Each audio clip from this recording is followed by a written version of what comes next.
you find yourself surrounded with strange and potentially weird terms and fancy jargon. In this movie, I review those terms as well as present an overview of the entire programming process. While I'm certain that you're eager to get started with writing code, and you may have already viewed a later movie in this course, it's important to know a few key terms and programming concepts. Programming is where you create software. Software controls hardware, which is the physical part of an electronic device, such as a computer, phone, tablet, gaming console, microcontroller, or some other gizmo. Those instructions take the form of a programming language. For this course, that language is the C programming language, which was developed back in the early 1970s. That's pretty old. And in fact, over time, the C programming language has been considered the Latin of programming languages. Unlike Latin, C isn't dead. Lots of C programming still goes on despite newer and fancier programming languages coming along. But like Latin, C is the foundation upon which many other programming languages are built. If you know C, you can more easily learn those other languages.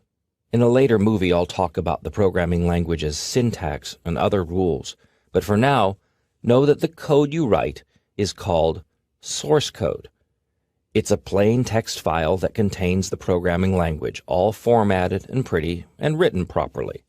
The file is saved with the .c file name extension. To create source code, you use a text editor. Any text editor can do, although some editors offer helpful features like color coding, line numbers, syntax checking, and other tools. The source code is then compiled into object code.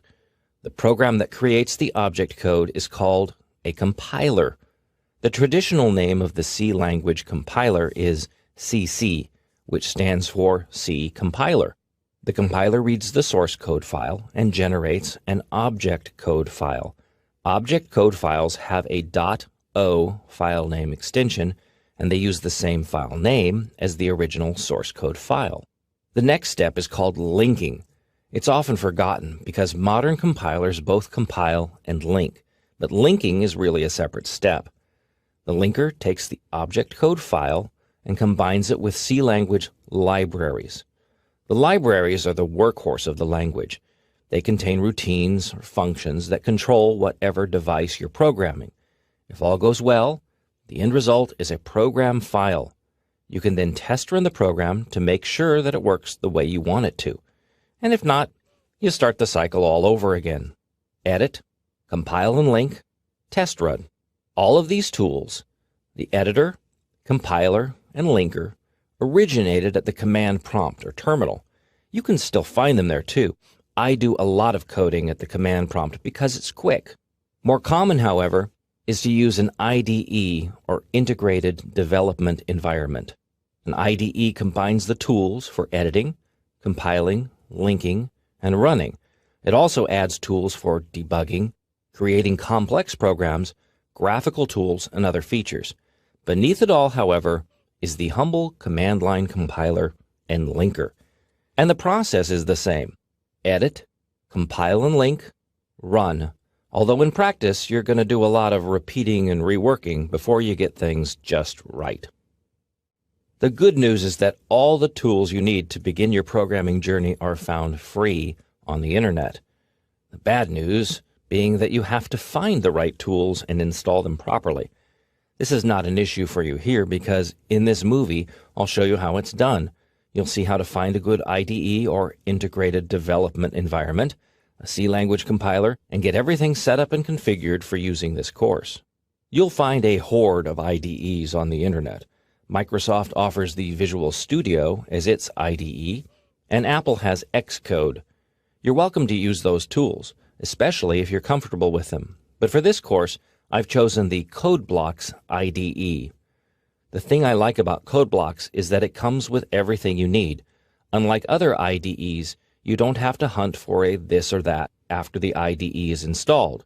You basically download, configure, and you're ready to go. Obtain CodeBlocks by visiting the developer's website, codeblocks.org. Point your favorite web browser or Internet Explorer to that website. On that page, look for the Downloads link. Remember, the page you see here may look different as web pages do change from time to time. Click the Downloads link. Choose to download the binary release. Click the link that represents your computer operating system: Windows, Linux, Mac OS X. For Windows, look for the setup.exe file that includes the MinGW compiler. For example, on this screen, it says CodeBlocks 1312 MinGW setup. The numbers may change, but that's the link you need. For Linux, choose your 32-bit or 64-bit distro. Select a version of CodeBlocks that isn't testing or debug info. Try to match your specific distro by choosing a link to download. And for the Mac, only one option is shown. Click the link to the right of your choice. I'll use SourceForge. The download starts immediately. Wait until it's complete. The next step is to find the downloaded file and install CodeBlocks. Open the folder containing that file, which is usually the Downloads folder. You might also be able to access that folder from the web browser. In Windows, double-click the file to open it and begin installation. Work through the installation wizard. Don't worry about any of the options. They're all okay. Eventually, CodeBlocks will be installed with a shortcut icon on the desktop. Click the Yes button to start CodeBlocks if you like, although it's not necessary to do so to complete this movie. On the Mac and Linux, you need to unpack the archive you downloaded. Double-click the icon in a folder window to unpack the archive. On the Mac, you'll end up with a CodeBlocks app file, which is secretly a folder. I recommend moving that icon to the Applications folder. With Linux, double-click to open the archive. At that point, you'll have to run the install program, depending on how your distro deals with whatever's in the archive. For example, if it's an RPM file, open it to begin package installation.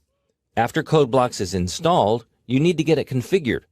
That topic is covered in another movie. After you've obtained the compiler and IDE, the next step in your programming journey is to ensure that everything is working right and that you're ready to start coding in this course. In this movie, I'll show you around the CodeBlocks IDE.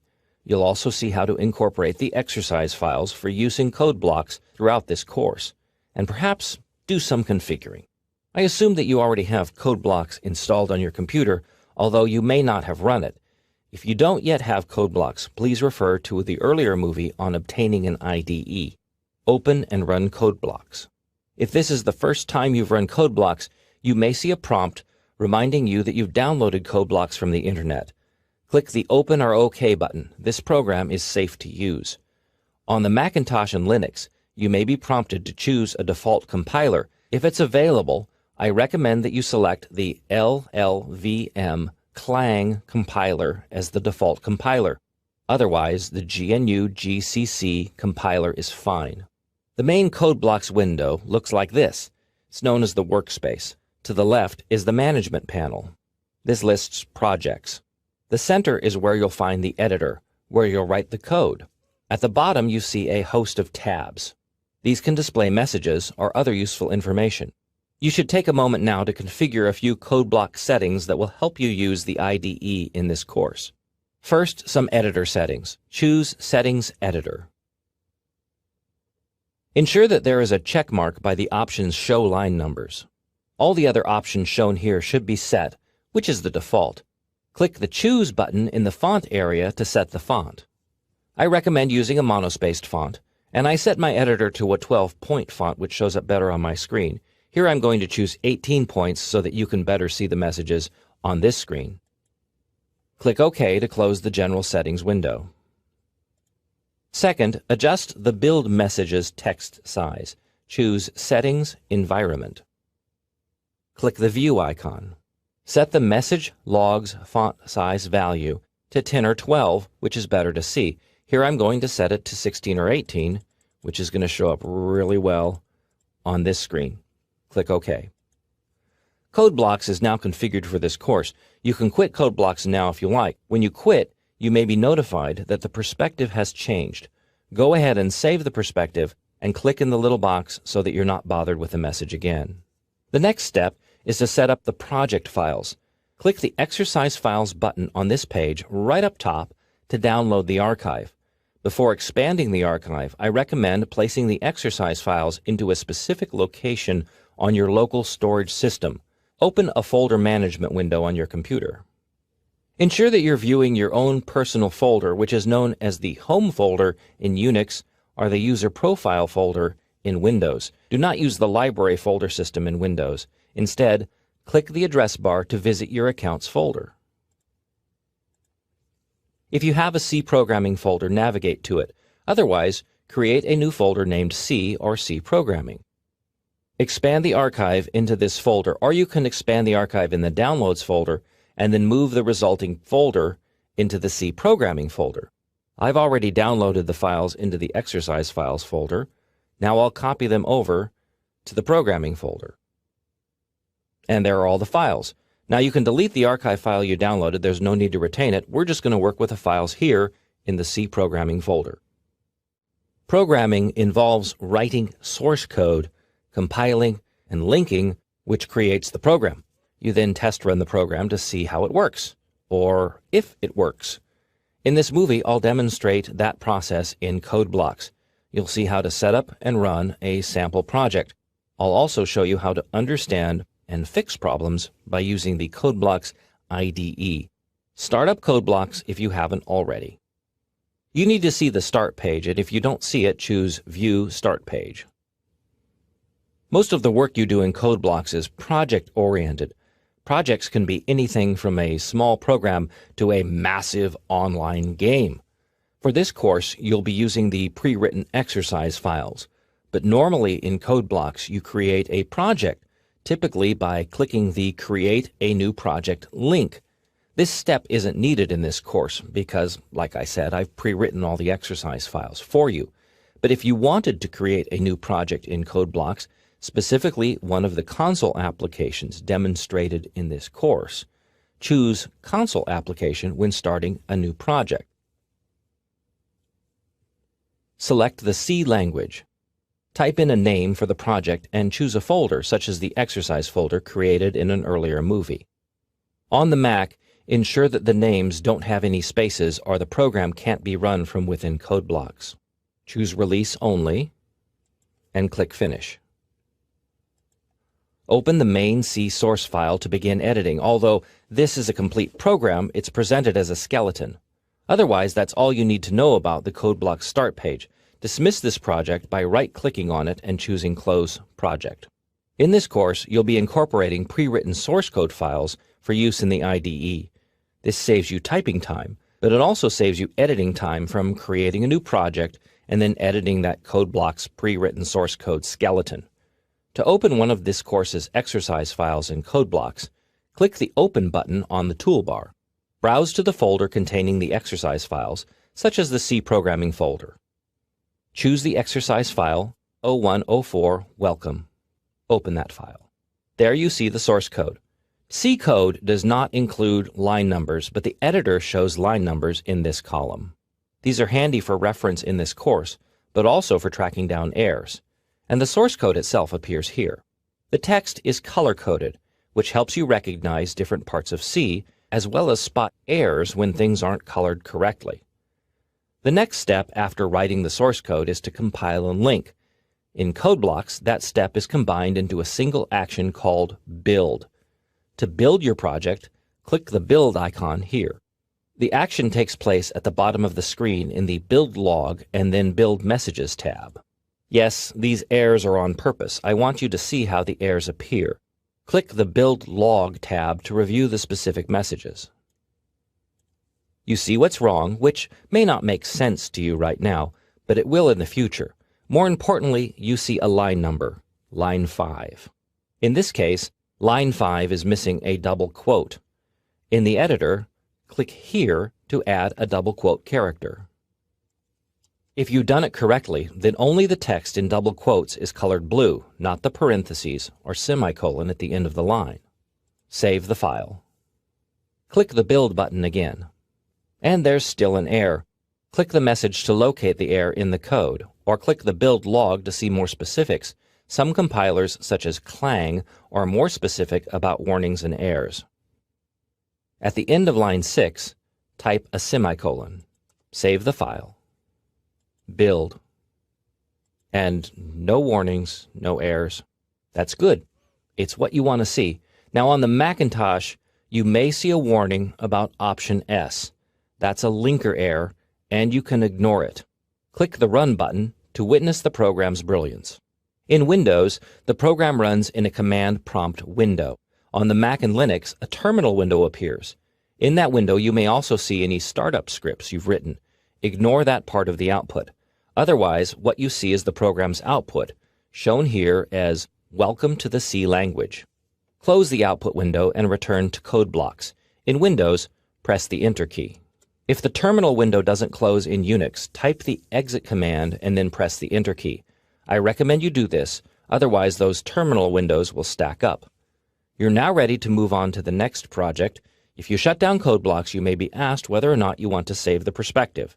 Click Yes. C is a language. Like all languages, it has its parts of speech, structure, and syntax. All this stuff is what makes a source code file so delightfully cryptic. But once you understand what's going on and why things are presented the way they are, it begins to make sense. In this movie, I introduce you to the C programming language. You'll understand the structure, what the main function does, and get to know C language keywords, functions, operators, variables, and values. In code blocks, click the New button and choose Empty File. You're now going to type source code. It's only one line, so type main, an empty set of parentheses, a space, a set of empty curly brackets or braces, and press the Enter key to end the line. Save the source code file. Click the Save button. If you need to, choose your C programming folder. Type the file name dummy.c. The source code file is created and saved. Click the Build button. The code does compile. What you see is the absolute minimum C program known as the dummy.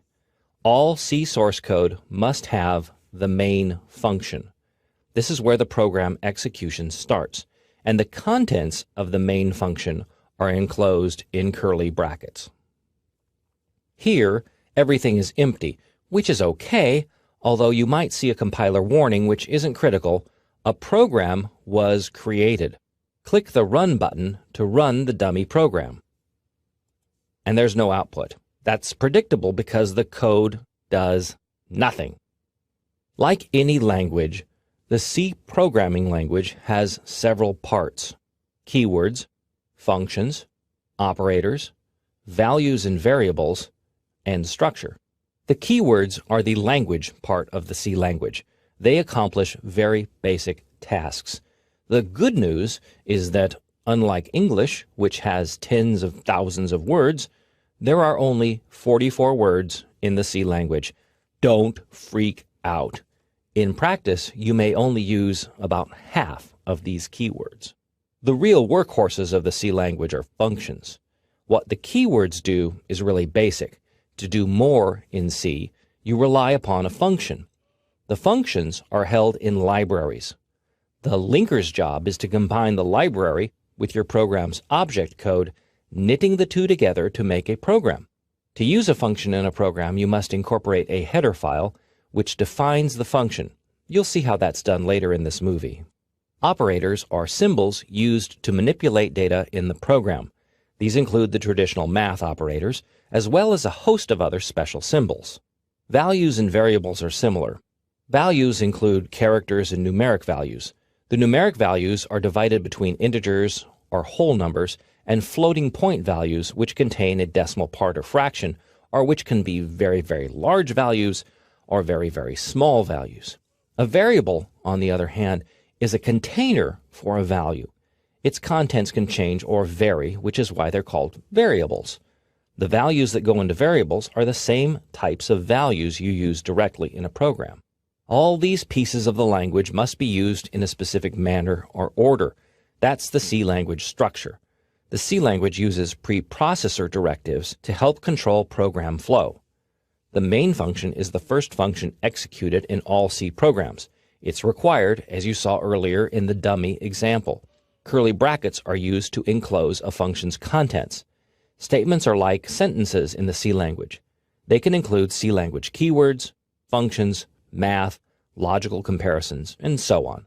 Finally, comments are notes to yourself or other programmers, reminders, general information, or other items that are part of the source code but not compiled.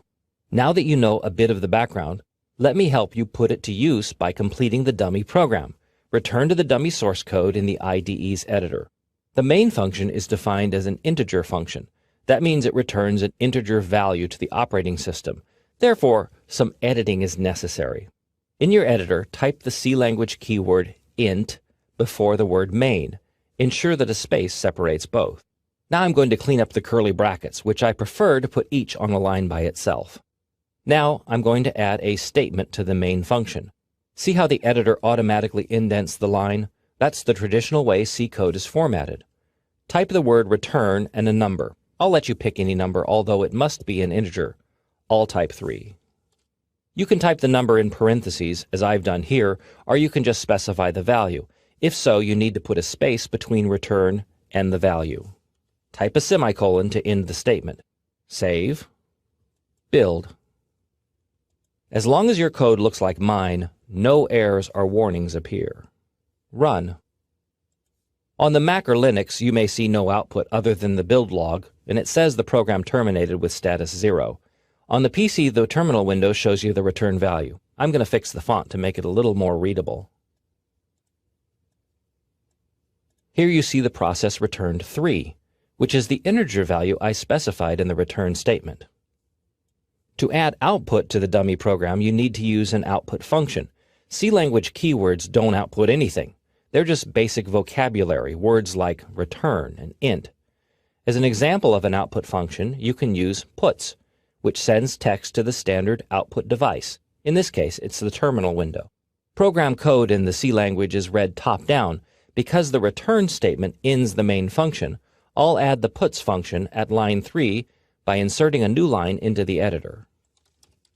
In the puts function's parentheses, you place a string of text, which consists of characters snuggled between double quotes. I'll type, "I am no longer a dummy." Save the source code. Build. Whoops, I forgot the semicolon. That happens, so get used to it. Add the semicolon to the end of the puts function at line 3. Save. Build. And you may see a warning. Even if you don't, you need to know that the puts function requires a definition before it can be used. Otherwise, the compiler becomes confused. The definition is held in the standard I/O header file. You must include that header file in your source code by using the include preprocessor directive. Insert a line at the top of the source code. Type hash include angle bracket stdio.h angle bracket, and add another line for readability. This preprocessor directive includes the definition for the puts function. Save. This time, click the build and run icon, which is 2 steps in one. No warnings, no errors, good.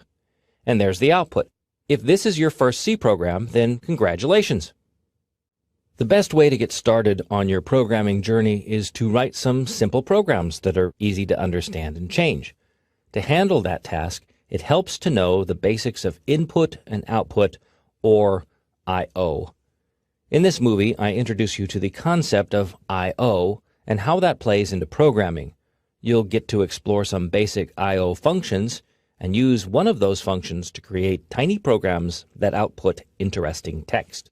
A program has to do something.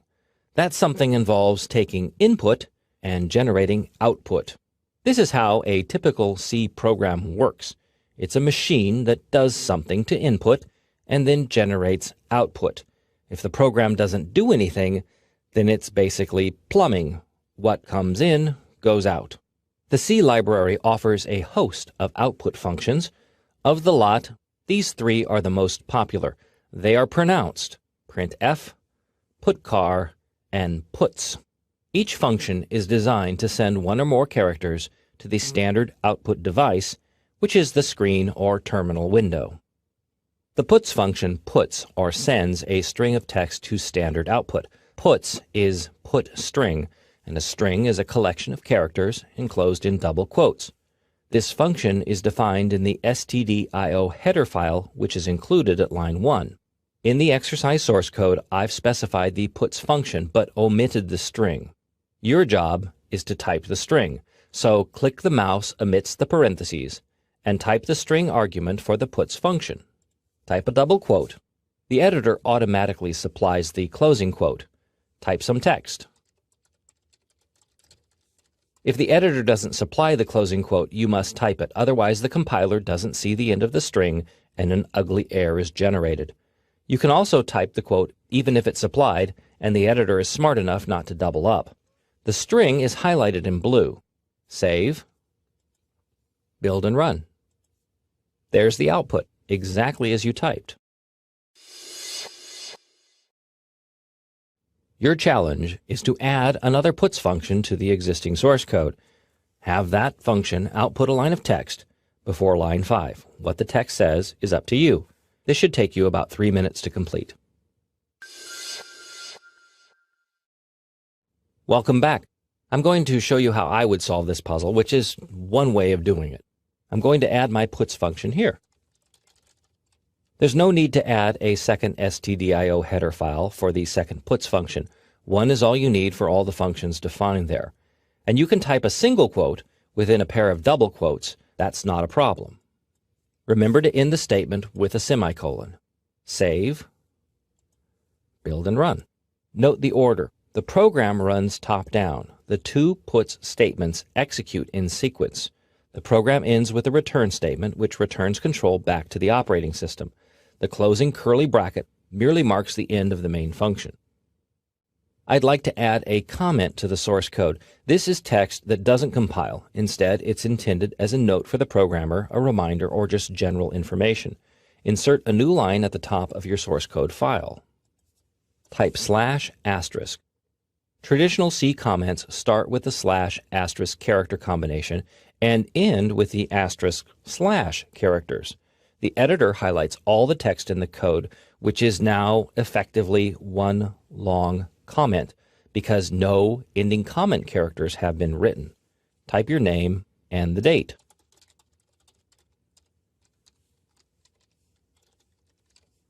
Type */ to end the comment. Comments aren't compiled, and you can prove it. Save the changes, build and run, and the output is the same. A second type of comment uses 2 slashes at the start of a line. You can use this comment to disable a statement in the code, which happens a lot when you're hunting down bugs or trying to fix something. I'll comment out line 6, the first puts statement. Save, build and run. See how the output doesn't appear? That's because the compiler treated it like a comment. If you'd like to restore the line, remove the / comment, then save, build and run again. Before closing this movie, I want you to view the files created when you build a program in C. Open a folder window to view the contents of your exercise folder. For each source code file, you find an object code file. It has the same name as the source code file, but with a .o file name extension. That's the file created by the compiler. The object code file contains both the compiled source code as well as information from the header file. The linker takes that object code file and mixes in the C library file. The result is a program file, which also has the same name as the source code file. In Windows, you may see the file name extension exe, which means executable. In other operating systems, no extension is necessary.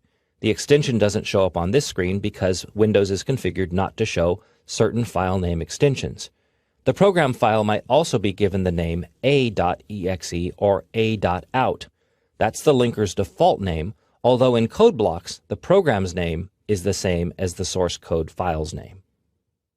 Everyone's favorite C language output function seems to be printf. In most C courses, it's the first function you learn because it's included in the traditional Hello World program.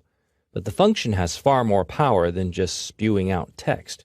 In this movie, I introduce you to the printf function. It's another text output function, but one with far more power than puts.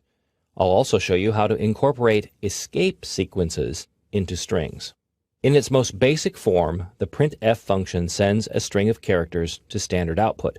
That means it displays text on the screen. The printf function is defined in the stdio header file. The printf function is used twice in this code, in lines 5 and 6. In this mode, printf works a lot like the puts function. The argument for printf is a single string held between the function's parentheses. The string is enclosed in double quotes. Build and run this code. The program doesn't err. The output is as it should be. Unlike puts, however, the printf function doesn't add a new line character at the end of the string. Yes, even though two statements are used on two lines of code, the output is one long string. To add the new line, which is like pressing the Enter key at the end of a line, you must specify an escape character. Edit line 5 to insert a backslash and a little n before the ending double quote. In some editors, the backslash n appears in a different color, showing that it's special. Save the changes, build and run. Now you see two lines output. Your challenge is to add the new line escape character at the end of the printf function in line 6. This should take you less than 3 minutes. And here's the solution. There's the new line escape character at the end of the statement. Save, build and run, and the output looks a lot better. Some characters you just can't put into a string. To sneak around this limitation, you use escape characters. In the C language, a string is a bunch of characters held between two double quotes. Everything between the double quotes counts, but sometimes you can't type a character, such as the Enter key. For example, if you wanted to put the Enter key press here and create a new line of text, the result would be two lines in the editor, not the output. The solution is to use the new line character in the string. It's an escape character, which means it starts with a backslash. That's followed by n for new line. Together, the backslash n is interpreted as one character, a new line, and it's generated when the string is output. The C language uses about a dozen escape characters, also known as escape sequences. The most common are new line, tab, single quote, double quote, and if you really need to display a backslash character, you must escape it as well. As a challenge exercise, I want you to create a new source code file saved under the name blorf.c. Use a single printf statement to generate the output you see here. Hello, on a line by itself, and then another line that says, my name is Blorf, with the word Blorf and the period enclosed in double quotes. Pause this movie and attempt this exercise. It should take you about 3 minutes. I'm going to create exercise blorf.c myself so you can compare what you've come up with what I did. Be aware that your code may not match up exactly with mine. I'll create a new empty file in code blocks and type in a basic skeleton. You see as I type, the text isn't color-coded. You have to save the file before the editor recognizes how to color the text. I'll save here and then go back and rewrite the specific printf function. And there's the color. So at line 5, I'm going to type in the printf function. Hello, and a new line. My name is, and escape the double quote, Blorf, period, escape the double quote. Type a semicolon to make it a statement. Add a blank line for readability. Save, build and run. There's the output as requested, a single printf function that output 2 lines of text. And if you thought to add another new line at the end of the string, you get bonus points. Otherwise, the output looks kind of scrunchy. By the way, if you don't want to use double quotes, you can use single quotes instead. In line 5, I'll edit to remove the double quotes and replace them with single quotes, because single quotes in a string don't need to be escaped. Many programmers find this method easier to use. A value is typically numeric, although it doesn't have to be. In your code, you can specify values such as 3, 5, or even 100 million. The printf function can be used to display those values, providing you know about something called a placeholder. In this movie, I continue exploration of the printf function. I show you how placeholders can be used to display values, not only numbers, but strings and individual characters as well. To view values in action, you can use the printf function, but you have to take that function up a notch. The printf statement at line 5 generates output that would have you believe the number 27 was a value, but it's not. It's part of a string, just the characters 2 and 7. To specify a value, you need to do two things. First, you must place a value into the code, in this case, the number 27. Second, you must direct the printf function to display that value. Edit line 5 to replace the characters 2 and 7 with %d. In some editors, you may see the %d highlighted. That's because it's a special symbol for the printf function. It's a placeholder. In this case, a placeholder for an integer value, a whole number. Place a comma after the string and add a second argument to the printf function, the value 27. Note how the value is shown in its own color. The printf function now has two arguments. The first is called the formatting string. It contains one placeholder, %d. Matching that placeholder is the second argument, the integer value 27. Save, build, and run. In this output, the 27 represents the value 27. Its output is text, of course, but inside the program, it's a number and not text. Copy line 5 and paste it in as line 6. Change the value to 29. Save, build, and run. Two lines are output. The same placeholder is used in both printf functions, but because a different value is specified, that new value is output for the second statement. The %d placeholder is just that. It holds the place of another argument. In fact, you can specify multiple placeholders providing that you have arguments to match.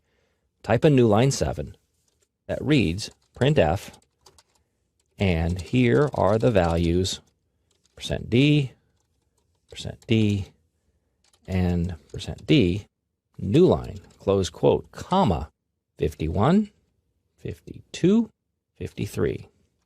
Remember the semicolon to end a statement. Save this modification, build and run. You can even do math in a printf function, although it's the C language that does the math, not the printf function. Open exercise file value2. Here you see an immediate value specified in the printf statement, but math isn't always going to be that simple. Replace the 4 with the equation 2 plus 2. Save, build and run. The program makes the calculation for you. It adds 2 and 2. The result is fetched from the %d placeholder in the printf statement. Now replace the equation in line 5 with this. 278 times 956. On a computer, the asterisk is used as the multiplication operator. I'll officially introduce that as well as other math concepts in a later movie. Change the format string as well, replacing 2 plus 2 with 278 times 956. And who knows what that value is? Well, save, build and run. And apparently the result is 265,768. Neato. The printf statement employs a swath of placeholders, each for a specific type of value. Here is a partial list showing some of the more common placeholders. It helps to know about the different types of values in the C language before you can use each of these, as well as understand the whole lot of them that aren't shown. Also, even then, the placeholders have options that I'll get into in a later movie. The %s placeholder is used to display strings, and it may look a little odd, but it does come in handy. Open exercise file value3c. In this code, the %s placeholder represents the string programmer, which is the second argument of the printf function. Build and run this code. And indeed, you are a programmer, but what kind of programmer? Modify line 5 in the code to add another placeholder and another argument to the printf function. Place %c before %s and squeeze a space in between the two. Now you have to add an argument for the %c, so after the comma, type a single quote, big C, and then another single quote and a comma. Many editors will assign the single character value to its own color, as shown here. In the C language, single characters are specified with single quotes. If you use double quotes, you create a one-character string. That's not what you need to match the %c placeholder. Save, build and run. And indeed, you are a C programmer.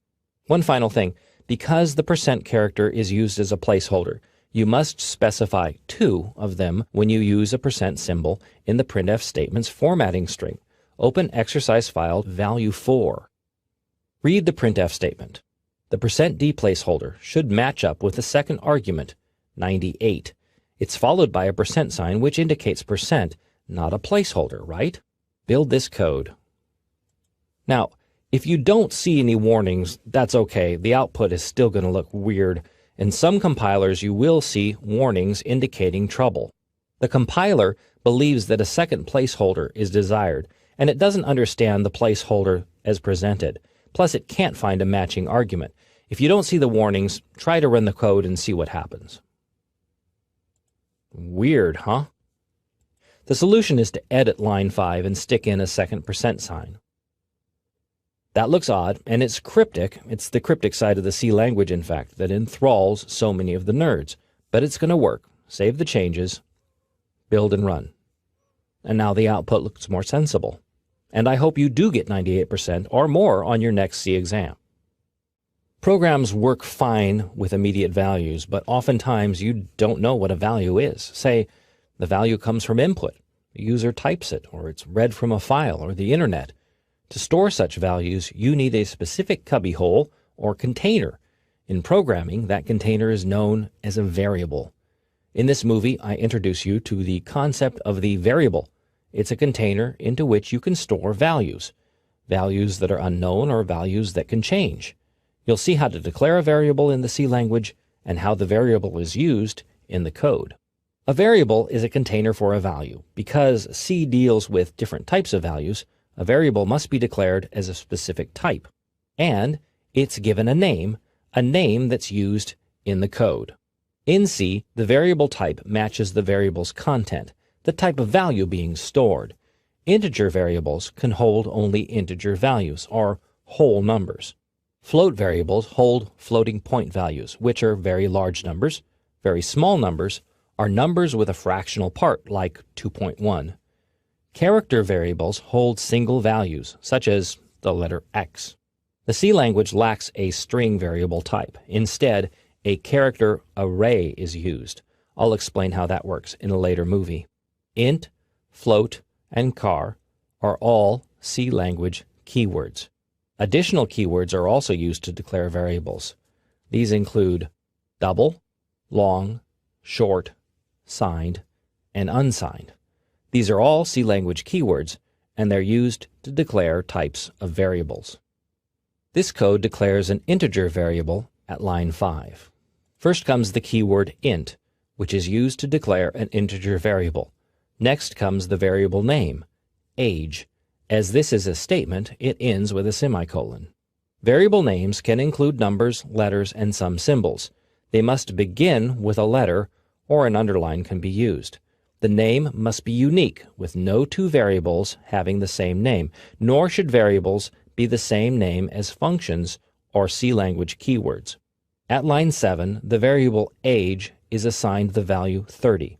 In C, values or equations go on the right side of the assignment operator, the equal sign. The value or results of the equation is then assigned to the variable on the left. Because 30 is an integer value, it fits nicely into the integer variable age. Finally, the statement at line 9 displays the variable's value by using the printf function. The %d placeholder is used, and the variable age is specified as the second argument. Build and run this code. The whole idea behind a variable is that its value can change. Edit the source code so that the value of the age variable is changed to 34. Make this modification at line 7. Save the modified code, build and run. The program's output reflects the new value. Assign a new value to the variable in the code by adding 2 lines after line 8. First, assign the value 50 to the age variable. Age equals 50, semicolon. Second, type another printf function. This course's author is over, placeholder, integer, years old. New line, comma, age, parent, semicolon. Save this change, build and run. See how the age variable is used twice to hold 2 different integer values. On your own, you can change this code once more. This time you can assign your own age to the age variable and simply add a printf statement to say how old you are. You can do this on your own later. Math can also be performed using variables. Open exercise variable 2. In line 7, the value 32 is assigned to the integer variable age. Edit the value to reflect your own age in years. The printf function at line 8 uses 2 statements, a string and an integer variable. The string is an immediate value. Change the name Dan to your own name, unless your name is also Dan. You don't need to guess how many months you have, because that value is calculated as the argument in the printf function at line 9. Save, build and run. Of course, the month's value displayed is an approximation unless today is your birthday. In that case, happy birthday. The int is really one variable type. Another common type is the char, or character variable. Open exercise variable 3. Here 3 character variables are declared, x, y, and z. You can declare multiple variables of the same type on a single line. Each variable name must be separated by a comma. Lines 7 through 9 assign the variables characters. Single quotes are used. Then the values are displayed with the printf function at line 11. Build this code to run the program. Just as you can change integer variables, you can change character variables. You can even do math. Edit line 8 to read y equals x plus 1, and line 9 to read z equals y plus 1. Save, build and run. The output is the same. Instead of assigning immediate values to variables y and z, you did a little character math. Adding 1 to the value of character A gives you a B, and adding 1 to B gives you a C. The final variable type I'd like to introduce is the float. It holds very large values, very small values, or any value with a fractional part. Open exercise variable 4C. The float variable pi is declared at line 5. At line 7, a calculation is made and the result is assigned to variable pi. The calculation uses floating point values. By adding a .0 to 22 and 7, the compiler assumes that you need floating point values and treats them as such. Otherwise, integers would be used, and the result would be wrong. So, when you use a floating point whole number, remember to add the .0. Line 8 sends the result to standard output. The %f placeholder is used to represent floating point values in a printf statement. Build and run the code. The value generated for pi is accurate down to the hundredths place, which is okay for quite a few things in antiquity, but not acceptable for modern calculations. Programs are known for both input and output. Output goes to the standard output device, which is usually the screen or a terminal window. Input comes from the standard input device, which is normally the keyboard. In this movie, I explore input and output concepts. These involve character I/O, which is the reading of single characters, as well as the output of a single character. I'll also touch upon the concept of stream input and output. The 2 most common C language character I/O functions are getChar and putChar. That's how I pronounce them. getChar fetches a character from standard input, Putchar sends a character to standard output. Both of these functions require the inclusion of the standard I/O header file stdio.h for their prototypes and such. Although they are character functions, they work with integer values. Yes, that's weird, but so are so many things in the C language. In fact, you may find yourself frequently using char variables with these functions. When you do, the compiler may gently warn you about the mistake. Finally, these functions are stream-oriented, which is something I'll explain later in the movie. Integer variable c is declared at line 5. It's used with the getChar function at line 8, storing a single character from the input stream. In this example, that would be a character typed at the keyboard. The character is displayed at line 9. The int variable c is used, but the character placeholder %c is specified. This ensures that the character is displayed, not its code value. Build and run the code. Note that the prompt keeps the cursor on the same line, and I added a space to make it more readable. Type a letter such as a big Z and press enter. Ta-da! Modify the code so that the putchar function outputs the character you typed. To do that, you need to split the printf function in two. So I'm going to go ahead and edit it to where it says you typed, and notice I'll keep that single quote right there. Close the string, parentheses, and make it a statement with a semicolon. Then I'll add putchar on the following line,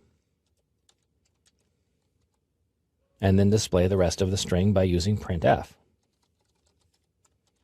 But the argument c is no longer needed. Instead, it appears up here in the putchar function where it's output directly. Save the source code file. This solution provides for the putchar function to generate output, but it also makes the code longer and less readable. That's actually okay in C, and you'll discover that the output is unchanged. Build and run. This time I'm going to type an X, and the output looks the same. You can also use the putchar function with immediate values. At this point in the code, the statement at line 11 really just outputs 3 characters, the single quote, period, and a new line. I could change line 11 to read putchar, paren, single quote, backslash, single quote, another single quote. That looks odd, but you have to escape the single quote character or the compiler becomes confused. Escape characters are covered in an earlier movie. A second putchar function would display the period. The final putchar function would display the escape sequence, which is specified in the original printf function as a new line. Oops, gotta fix that. We're gonna get in trouble.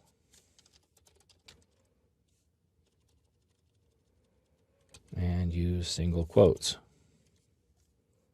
So we have 3 putchar functions instead of a single printf function that displayed a 3-character string. Save these changes, build and run. And the output is the same. Open exercise file char.io2. Here, 2 getChar functions fetch 2 characters.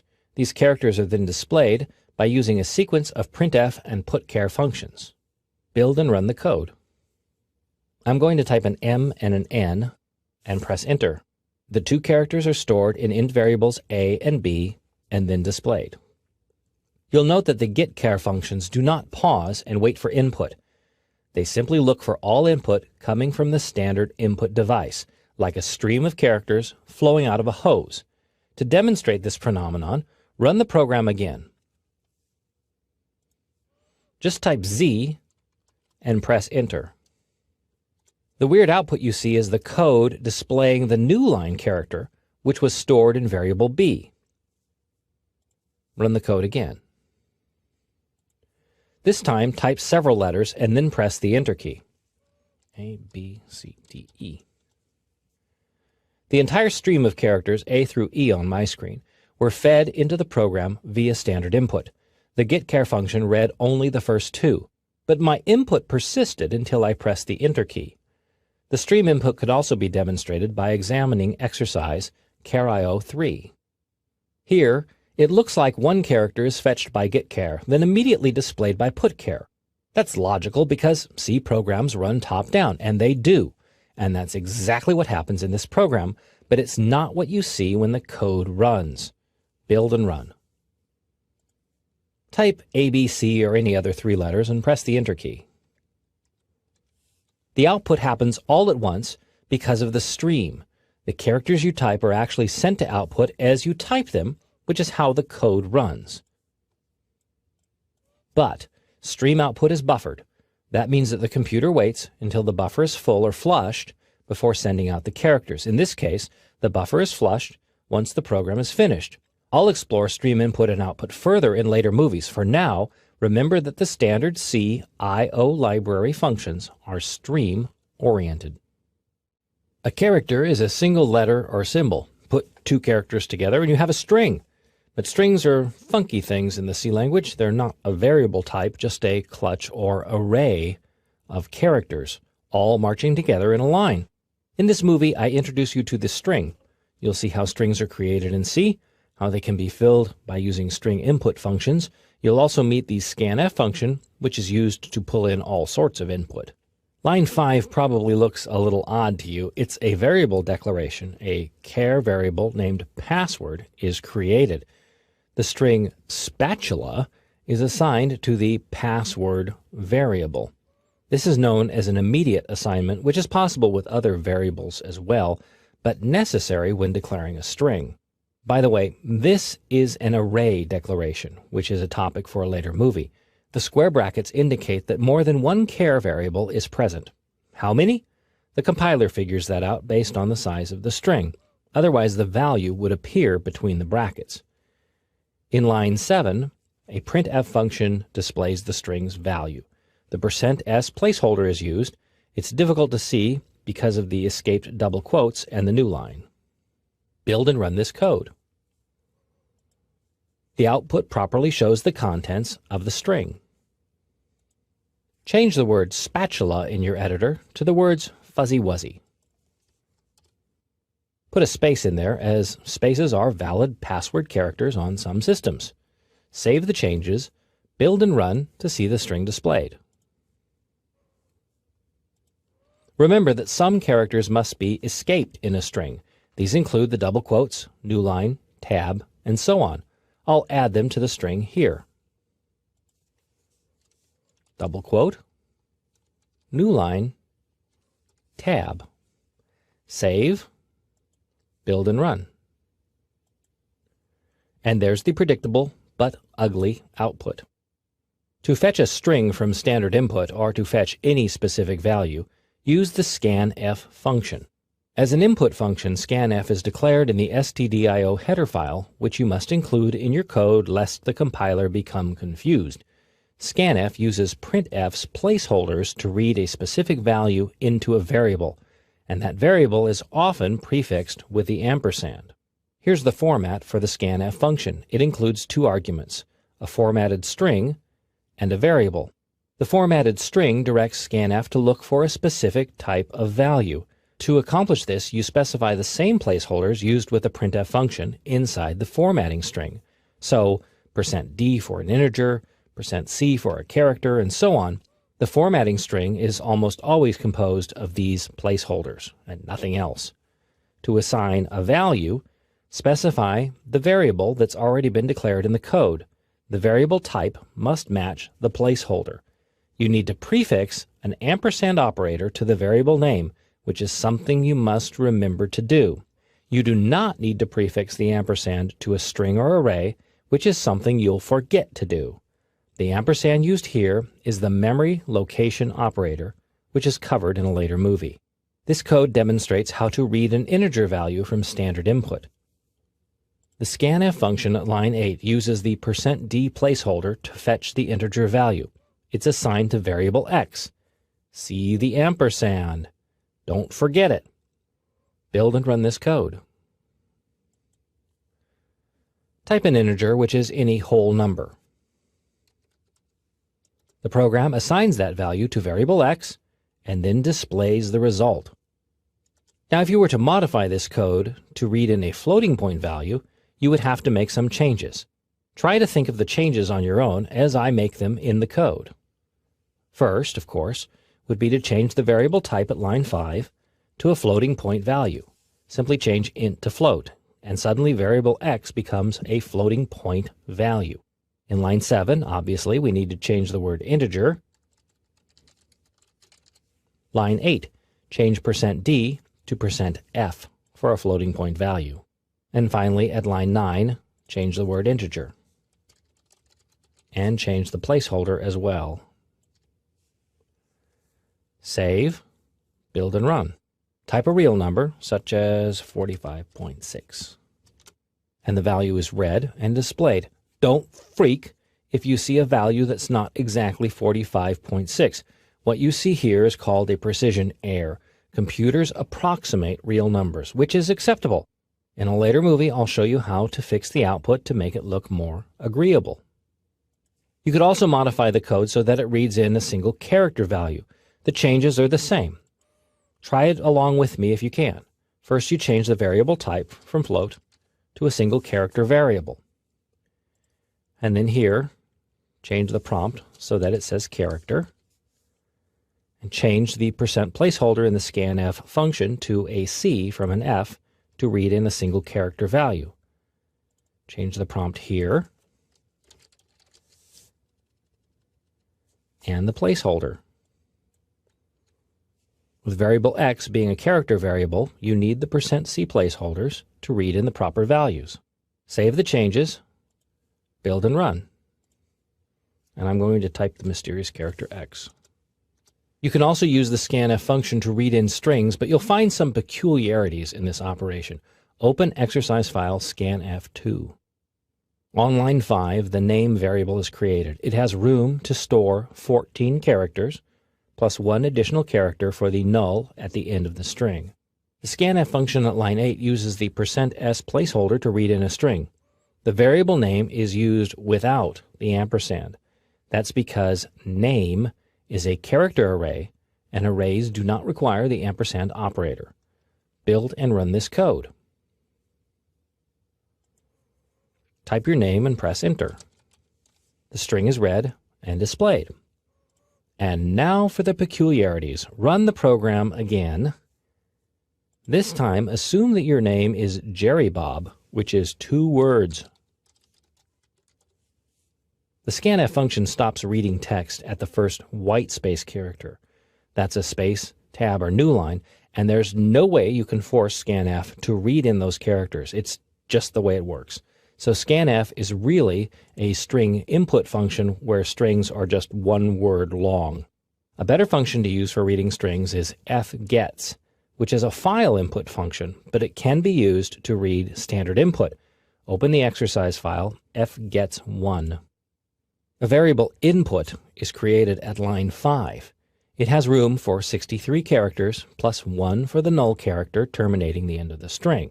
The fgets function at line 8 reads standard input. The first argument is the variable into which input is stored.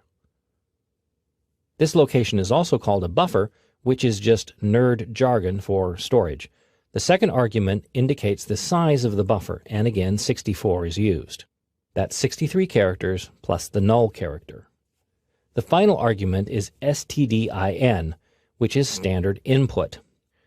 The puts function at line 10 reads the stored text and sends it to standard output. Build and run this code. Type your instructions. Press enter, and there's your string, spaces, and everything. The important thing to remember when it comes to math and programming is that the computer does the work. You just have to copy the equation down properly. To do so, you need to know a few math operators, plus some other C language rules and procedures. In this movie, I review the basic math operators and how they're used. Also explored are the increment and decrement operators, plus a few notes on the order of precedence, which determines which part of an equation is evaluated first. The C language uses 4 basic symbols for the 4 basic math operators: addition, subtraction, multiplication, and division. These should be familiar to you, especially if you've used a spreadsheet. The asterisk is used for multiplication. That's because the multiplication symbol isn't available on the keyboard, and please don't use the letter X. Similarly, the division symbol isn't found on the standard computer keyboard, so a slash is used instead. Two additional operators are increment and decrement. These are single operators despite using two characters. These operators serve a useful purpose when dealing with loops, which is a topic covered in a later movie. And in C, the calculation goes on the right. The result is then assigned to a variable on the left, or the result can be used immediately, as in the printf function shown here. Two variables are declared, a and b. In line 6, I've preset the value of variable b to 5. The scanf function at line 9 reads in an integer value, storing it in variable a. Then the printf function displays both values a and b as well as their sum. The math equation is the third argument in the printf function. Build and run. Type in a value to see the sum of that value and 5. To change addition to subtraction, you need to make only one modification. Look at the code for a second and see if you can spot the place where that modification would take place. Here's where it would, right here. This is the equation. To change addition to subtraction, simply change the operator. And change it here in the display string, just so that it makes sense when you run the code. Save, build and run. You'll notice that negative values are calculated as well. If you wanted to try multiplication, again, you need to only change the operator. Look at the code and figure out on your own where that change would take place. Again, it takes place in the printf statement at line 10. Change the minus operator to multiplication, and in the display string as well. Save, build and run. The final modification, as you've probably guessed, is division. But division can be tricky, especially with integer values. Let me show you. I'll change the print statement to reflect division. It's the only change I'm going to make.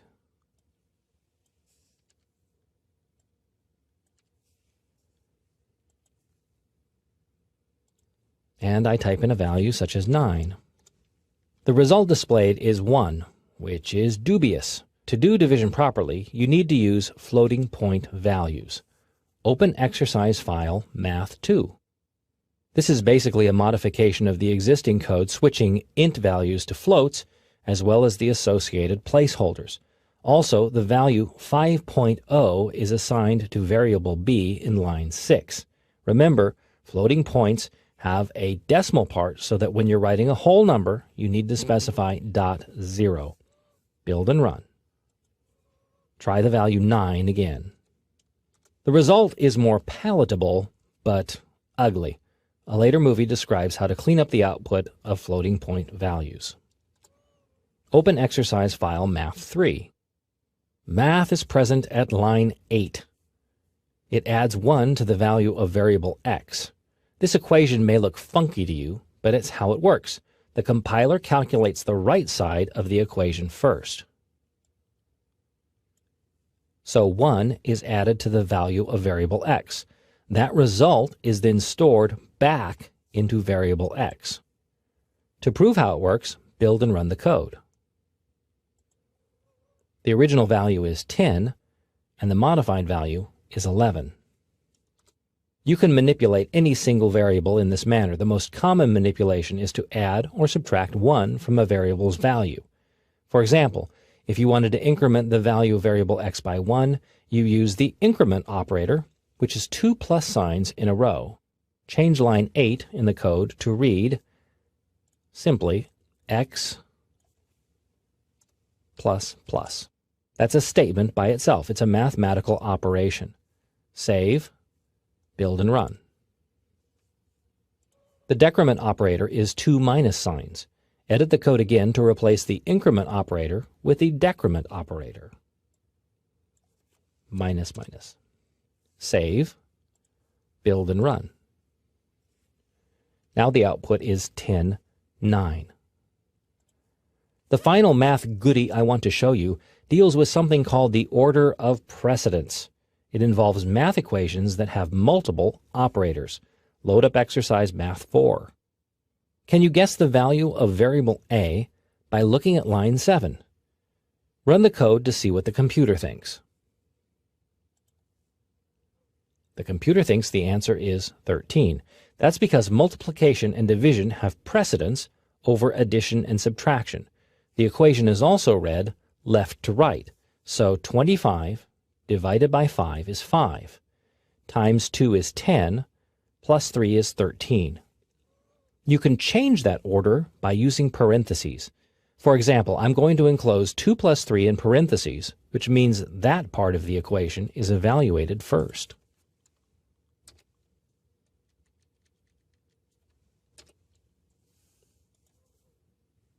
Save, build, and run.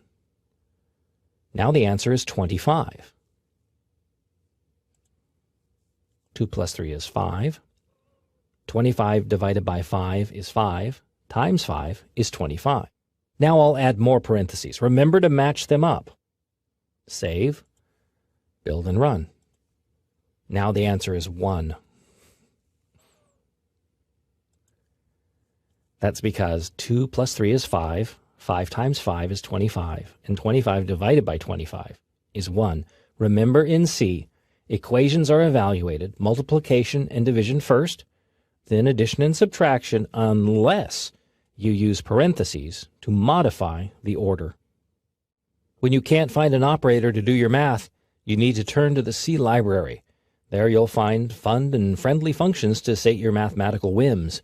In this movie, I cover 2 of the typical C language math library functions, the square root function and the power function.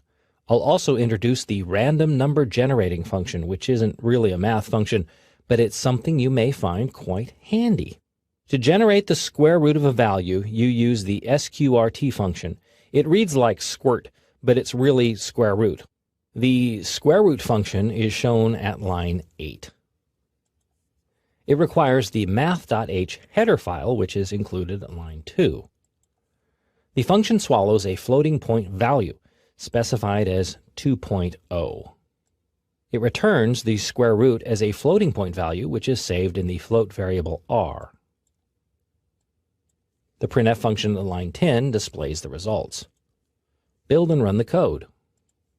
And now you know the square root of 2, or any other value you specify in the code.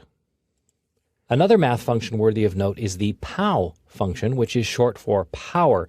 The C language lacks a power operator, which is common in other programming languages, but the pow function is far more versatile. Open the pow file. The pow function appears at line 8. It also requires the math.h header file as shown at line 2. The pow function uses 2 arguments, both floating point values. The first is the base. The second is the exponent. So here, 2 is being raised to the 8th power. The result is saved in floating point variable p, and then it's printed in line 10. Build and run. 2 to the 8th power is 256. Generally speaking, all C language math functions require the inclusion of the math.h header file. They all work with real numbers. I use float in my examples, but officially they should be double type variables. The double carries twice the precision of a float. That means it's more accurate, but it should really be used only when a greater degree of precision is required. Another popular number function, although it's not a true math function, is rand. It generates pseudo-random numbers. They're pseudo-random because they can be predicted, but they're still good enough to be random in a general sense. The rand function requires the stdlib, or standard library header file, for its definition. This is the second most common header file after stdio. The function itself requires no arguments. It simply generates a random integer value. That value here is stored in variable r. The printf function in line 10 displays the result. Build and run. On my screen, I see 41 is the random number. Run the code again. And it's the same number. This isn't a bug, it's predictable. For the rand function to work best, you must seed the randomizer. That's a software machine that helps generate random numbers. The random seeding function is called srand, which is also defined in the stdlib header file. In the code, insert the srand function in the line above rand. The srand function requires a positive integer argument to seed the randomizer. Here I'm using the value 66, which I just pulled out of my head. Save the changes, build and run. This time a new random number appears, but will the same number appear when you run the code again? Let's find out. Yep. You have several tools available to reseed the randomizer. One is that you could ask the user to input a positive integer value when the program starts. And that's kind of lame. What most programmers do is to borrow the current tick-tock value from the computer's internal time clock. I cover time functions in a later movie. For now, we need to change line 8 in the code to replace the value 66 with a time function. You need to type in parentheses the word unsigned, then the time function, time, and in its parentheses you need to put the word null in all caps, N-U-L-L. Then make sure all the parentheses match up as they're highlighted on the screen. Good. Yes, this looks odd, but it's important that the parentheses match. One set around unsigned, one set around null, and then one set around the entire thing, which is the srand function. What this function does is to fetch the current tick-tock value from the computer's clock. It's a number that's constantly changing. Save the code. Build and run. And you see a new value. Let's run it again to check a new value. And it's another value. It's close because, again, it's based on the tick-tock value, which is incrementing throughout the day. Why are random numbers so important? Because random numbers are the key to making all computer games interesting. Generally speaking, a program executes statements as they appear in the source code, one line after another. To change that order is to alter the program's flow. One of the most common flow control words in the C language is if, which is similar to its human language counterpart, also called if. In this movie, I introduce you to the if keyword. You'll also discover how comparisons are made in the C language, as well as how to handle multiple decisions. Before you can use the if keyword, you must understand how comparisons work in C. Two values or expressions are evaluated. To make that evaluation, you use one of the C language's comparison operators. Here are the most common comparison operators. Is equal to, which you'll note is two equal signs. One equal sign is the assignment operator. This is why I say is equal to for the operator's name instead of is equal or equals. Less than and greater than you're probably familiar with. Then there's less than and equal to and greater than and equal to. Finally, the not equal to or does not equal operator. The exclamation point in the C language is often pronounced not, which is how you remember this one. The user is prompted to type an integer value. The value is displayed in line 9. At line 10, an if statement evaluates that value. If it's greater than 10, line 11 is executed. Otherwise, line 11 is skipped. Build and run. Let's type in 50. You typed in 50. 50 is greater than 10. It worked. I'm going to experiment a few times, as you should, with other values to see how it works. 7. You type 7, and of course there's no other output. And 10. But values greater than 10 will display that string. An if statement is traditionally formatted differently from other statements. It's split between two or more lines. The first line sets the if condition in parentheses. If that condition is evaluated true, the next line is executed. Actually, it's just one statement split between two lines. See how the semicolon is at the end of line 11 and not line 10. You could also write it as a single line, but that's uncommon. More common is to enclose the statements belonging to if in curly brackets, like this. This format is actually required when more than one statement is executed based on the if condition. For example, let's move line 9 down to line 12. Save, build and run. You type in 25. And because the value is greater than 10, both lines were displayed. Open exercise file if2. This code shows two if comparisons in a row, each of which has its own set of curly brackets. Two conditions are evaluated: greater than in line 10 and less than at line 14. Build and run. You see the appropriate output for values less than 10. Run again. You see appropriate output for values greater than 10. And run again. But not output for 10 itself.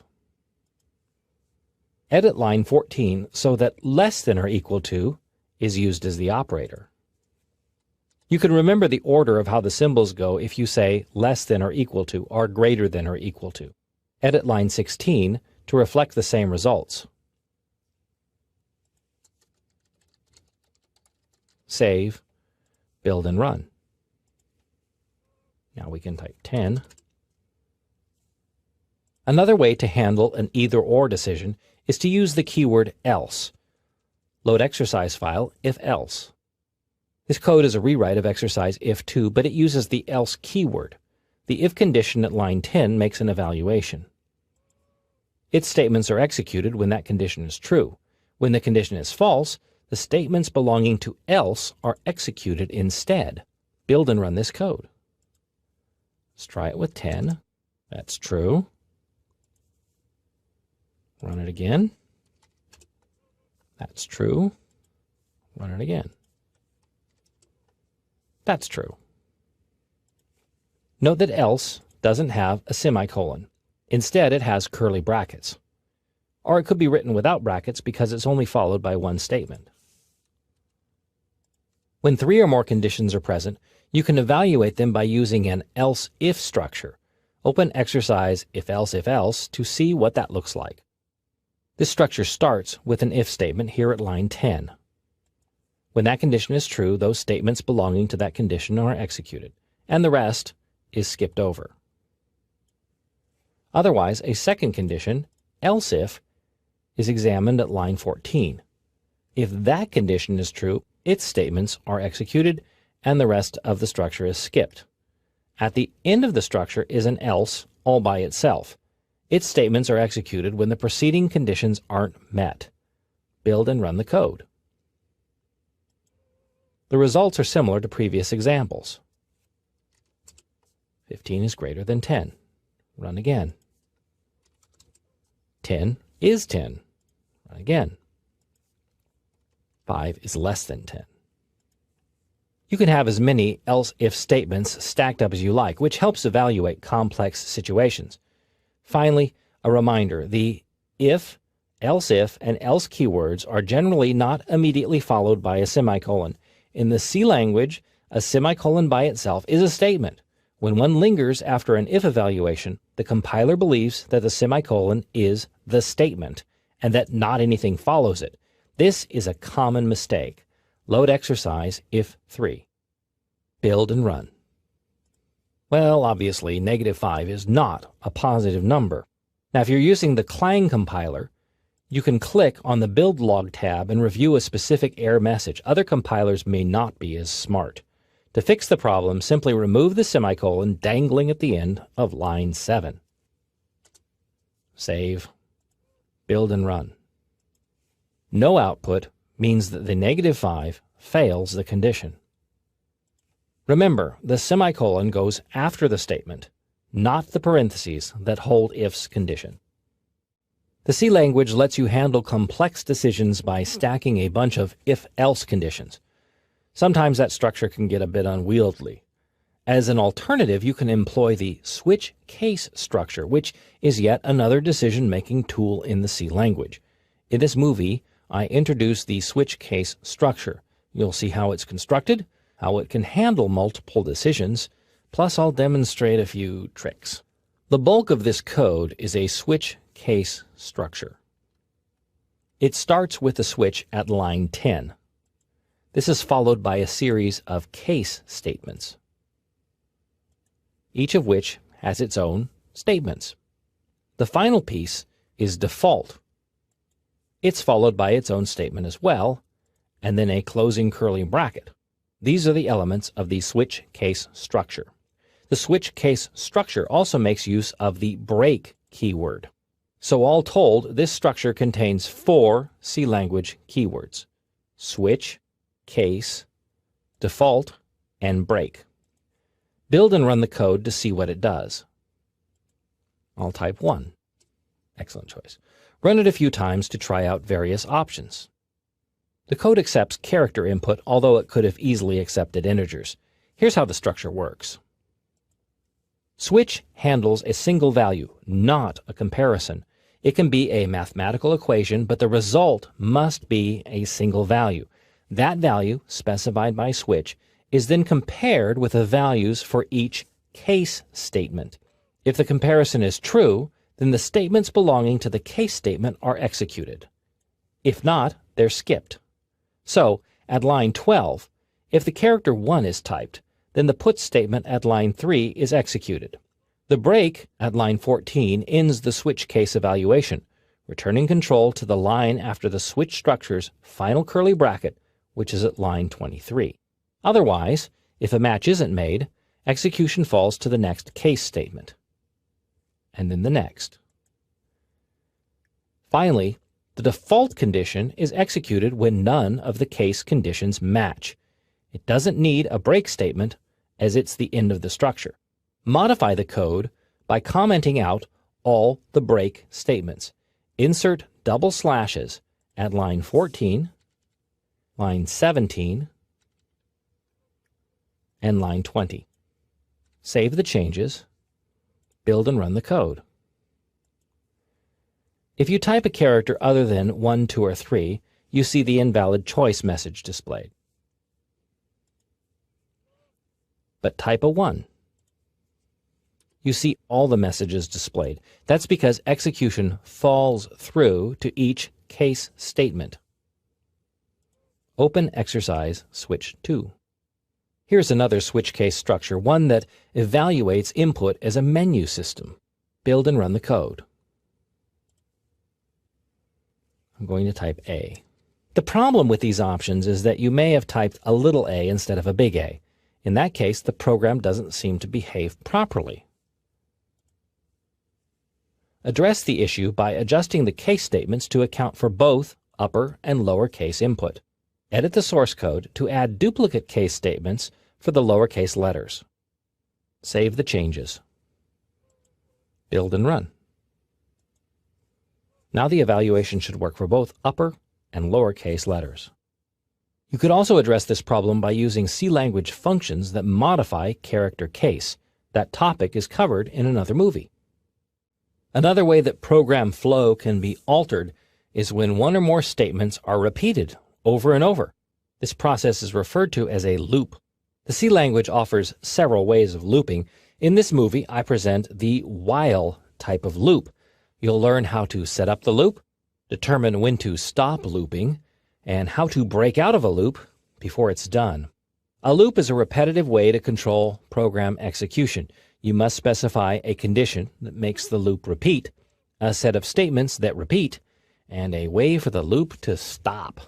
In this code, a while loop counts from 1 to 10. The looping condition is specified on line 8.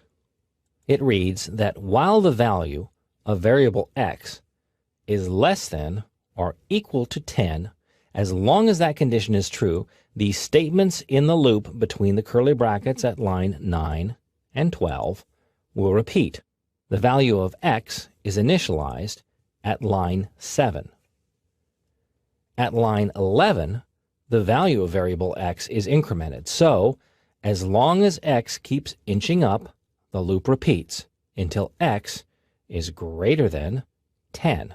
Build and run this code. And you see the values from 1 through 10 displayed. Now say you wanted to count to 20. Can you just off the top of your head imagine where you would make that change? It's simple. Change the condition in the while loop to 20 instead of 10. Save that change, build and run. And now values 1 through 20 are displayed. Now suppose instead of going by 1, you wanted to display only the even numbers from 2 to 20. This requires a little bit more thought because it changes two things: the initialization and how the value of variable x increases. The first change is to initialize variable x to 2 at line 7. If you're going to be counting by 2's, start at 2. Then modify line 11 so that the value of x is incremented by 2, which is not really an increment, it's a mathematical function. So x equals the value of x plus 2. Save, build and run.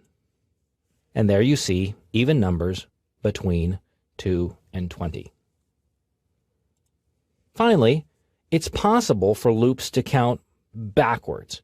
If you were going to count backwards, say from 10 to 1, can you think of how you would modify the code so that that would happen? Well, obviously, there's a few changes that would need to be made. If you're going to start at 10, you need to change the initial value to 10. Then the condition needs to change as well, because already the loop wouldn't repeat. Value of x is less than or equal to 20. So the condition should be while x is greater than 0.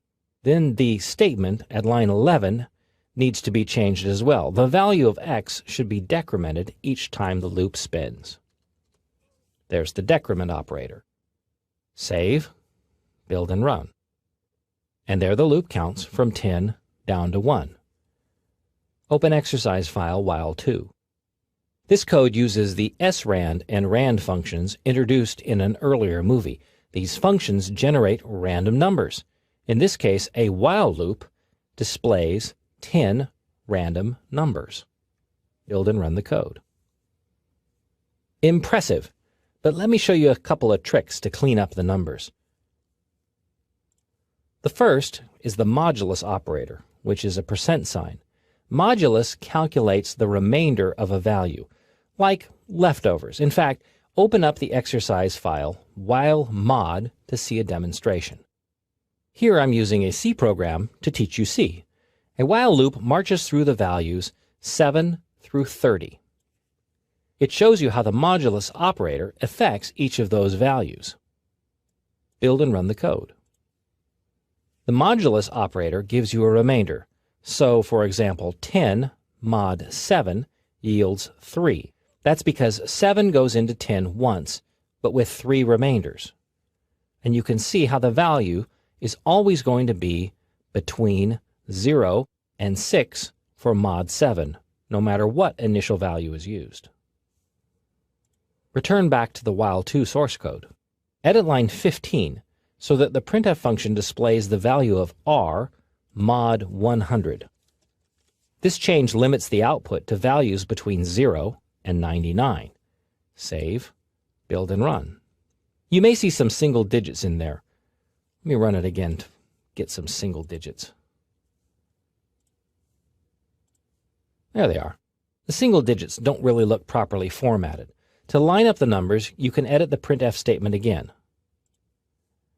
This time, insert a 2 in the %d placeholder. The 2 sets the width of integer output to 2 characters wide, right justified. Save, build and run. Here you see a single digit, but it's lined up on the right, which looks more pleasing. Another type of loop is the do-while loop. It's kind of an upside-down while loop, but it has the guarantee that the loop always executes at least once. Open exercise file do-while. The do-while loop starts at line 9 with a do statement. It has no condition. Instead, its statements are executed one after the other. The while condition appears at line 14. The loop relies on variable ch as its condition. That variable is initialized in line 7 and then manipulated in line 12. Build and run. The z isn't printed because it's an exit condition. If you want to see the z, you need to save the exit condition to z plus 1. Save, build and run. Open exercise file while endless.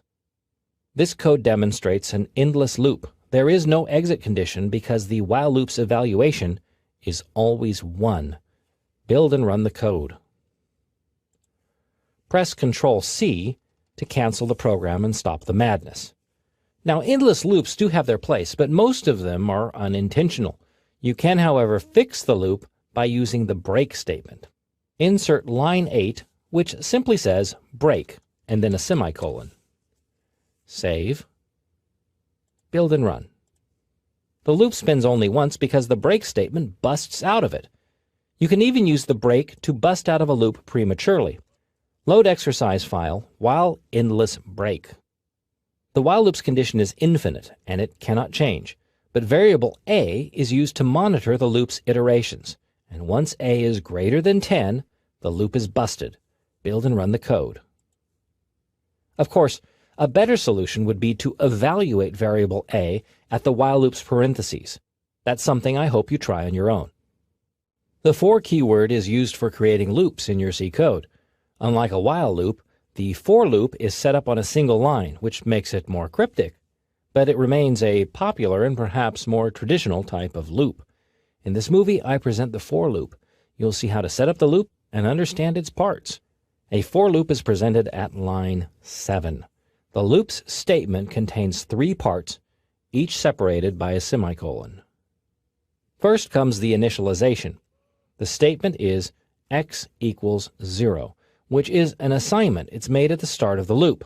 Second comes the looping condition. The loop repeats as long as this condition is true, x is less than 10. Finally, the iteration statement. Each time the loop repeats, this statement is executed. Here, the value of x is incremented. The semicolon doesn't follow the for statement's parentheses. Instead, the semicolon follows a single looping statement as shown here at line 8, or a series of statements are enclosed in curly brackets. Build and run this code. The values 0 through 9 are output. This is actually typical for a C loop. In C programming, you start counting at 0, not 1. Humans start counting at 1. So, to fix the loop for the human's eyes, change the printf statement to read x plus 1. This modification doesn't change the value of x, only the output. Save, build, and run. Now that you've seen the basics of the loop, you need to practice some of your skills. You need to practice 3 challenges. You need to modify this code so that the loop displays values 1 through 20. The other one is to display even numbers from 2 to 20. And finally, to display values from 10 down to 1. That's 3 challenges in one. Your first challenge is to modify the code for 4.1, as shown in the earlier movie, so that it outputs values 1 through 20. Then create a new program that outputs even values 2 through 20, and finally create another program that outputs values 10 through 1. This exercise should take you about 10 minutes to complete. Here are the solutions to the 3 challenges. The first was to modify the code so that values 1 through 20 were output, and the change is really simple. You just change the 10 to a 20. Save that change, build and run. And there's the numbers 1 through 20. The second challenge was to modify the code so that even values 2 through 20 are output. Unlike a while loop, which was shown in an earlier movie, only one line needs to be changed. Initialization needs to change so that x equals 1, and then x equals x plus 2. Save, build, and run. And there are the even numbers. Of course, to make it more readable, I'd probably have done this change, where x equals 2, while x is less than or equal to 20, and then change the printf statement so that x is output itself. That's just more readable than doing it the other way. The final challenge was to modify the code to display values 10, 9, 8, all the way down to 1. Here's how that change would be made. First, x must be initialized to 10. And then the loop must spin while x is greater than 0. And the value of x each time must be decremented. Save, Build and run. One thing you can do with a for loop that's a lot easier than using a while loop is the concept of the nested loop. In this movie, I'll show you how to create a nested loop and how to avoid endless loops and common loopy mistakes. This code sends 10 random numbers to output. Build and run to see what it does. You see a neat row of 10 random values. The spacing is produced by the tab character. Shown on line 14 as \t is the tab character. To make a grid of 100 random values, you need to add 9 more rows. The way most C programmers accomplish this task is to create a nested loop or a second for loop that handles repeating the current output 10 times, or 9 times actually, plus the current one. Open exercise nested for 1. This code is a modification to the previous exercise. It includes an extra loop. The old loop, the common loop, is now nested inside the row loop. The indentation keeps the code readable. It also helps match up the statements in curly brackets. Build and run this code. And you see 100 random numbers. Open exercise file nested for 2. This nested loop might be a bit easier for you to read. The outside alpha loop goes from the letters A through J. K is the limit. The inside loop, which doesn't need curly brackets because it holds only one statement, loops from 0 to 9. The current loop variable values are then output in line 11. Build and run the code. In the output, you can better see how the nested loops run. First comes loop A, the outer loop, and then the inner loop displays values 0 through 9. Then comes loop B, 0 through 9, C, 0 through 9, and so on. Open exercise file 4.3. This is only half the code required for this exercise. Input is prompted and then the alphabet is displayed. What I'd like you to think about doing is, how would you have the loop stop when the letter input is equal to variable t in the loop? You don't need to change the for statement to make that happen.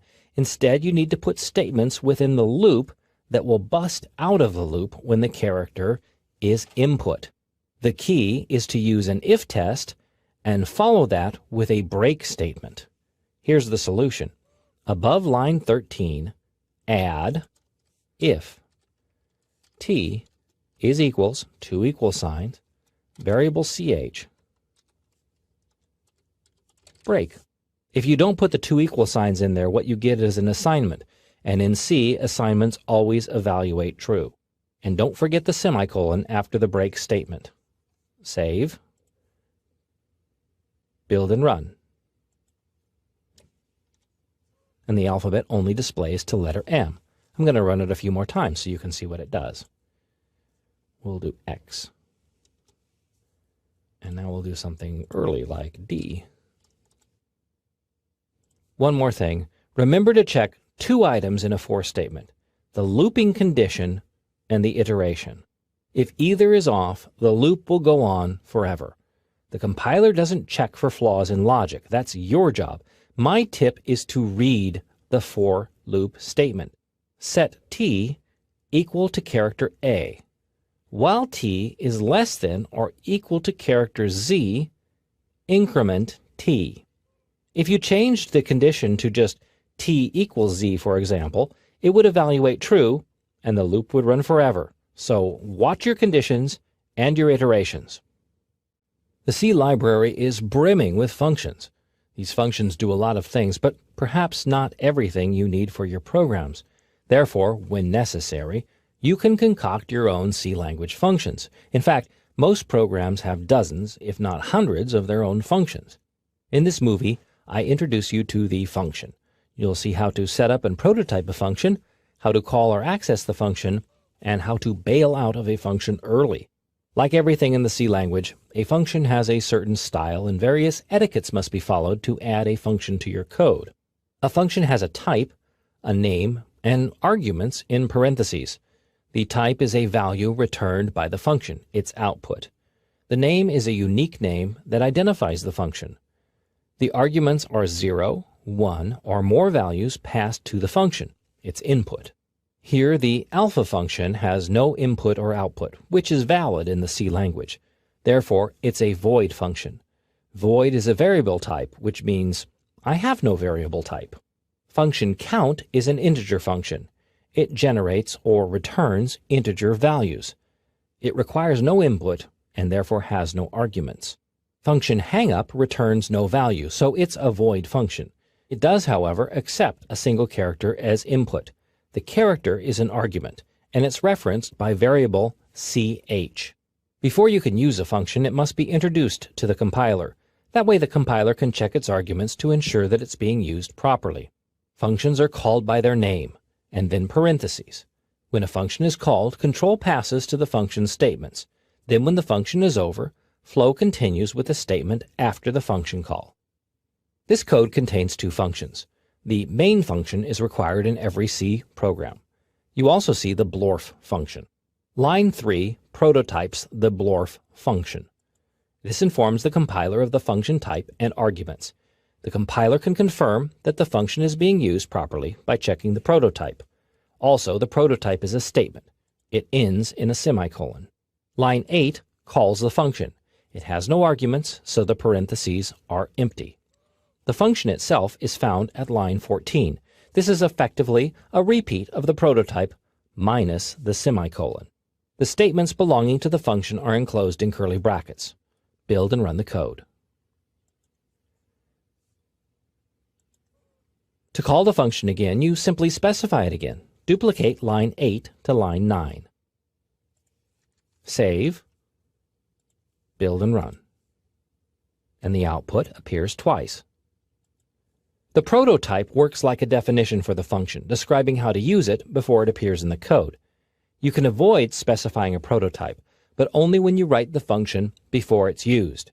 To see an example, open exercise file function2. The soup function appears above the main function. That's okay because the compiler still sees a main function in there somewhere, and it's always the first function run in the program. What's missing here is the prototype for the soup function. Build and run. And the code outputs text as expected.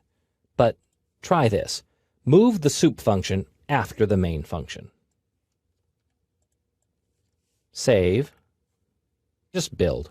On my screen, I see one warning. Your compiler may report the misdeeds in a different manner. Either way, it's not good. You have to add the prototype. So I'm going to insert a line above the main function. Void, soup, void, and a semicolon. Save. Now build and run. No errors, and the output is the same as it originally was. Open exercise function 3. In this code, the cheers function contains its own variable, x at line 18. This variable is used only in the function here to repeat the string 3 times. Build and run the code. You cannot reference variable x outside of its function. To prove it, insert a line above line 11 that displays its value. Save the change and build. Don't even bother trying to run it because you won't. The compiler is basically saying, what the heck is x? Try to define x and set its value inside the main function. Save. Build and run. The value of x in the main function is unaffected by the x variable in the cheers function. They are two different variables. Here's another thing to remember. A function ends its run when its last statement is executed. In the cheers function, that's a putchar at line 26. You can bail out of a function early by using the return keyword. Type return semicolon at line 26. You don't need to specify a value here because the cheers function is a void function. It doesn't return anything. In the main function, return must specify a value, as it does at line 17, because main is an int function. Save the changes, build and run. The output is messy because the putchar statement is skipped. That code is never executed because of the return statement right above it. More often you'll see a function return early based on a condition, which usually involves an if statement or a loop. Otherwise, anywhere the return is found marks the spot where the function bails out and control returns to the calling function. Or, in the case of the main function, control is returned back to the operating system. A function has got defunct.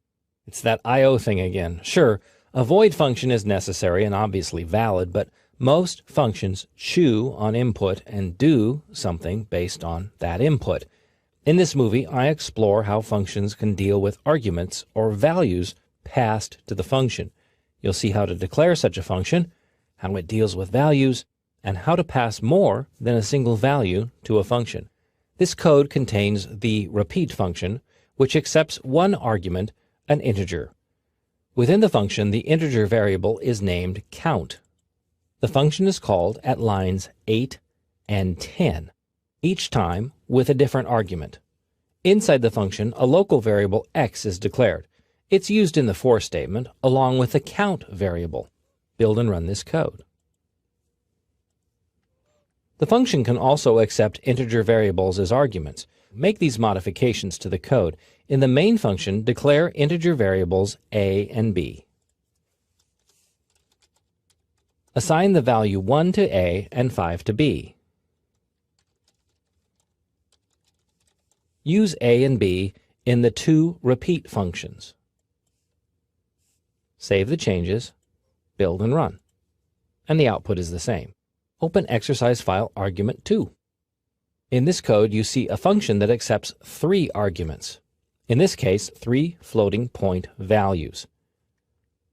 The scanf function at line 10 reads in the 3 values. This is possible providing you format the input to match the format string. In the product function, the product of the 3 values is calculated and displayed. Build and run this code.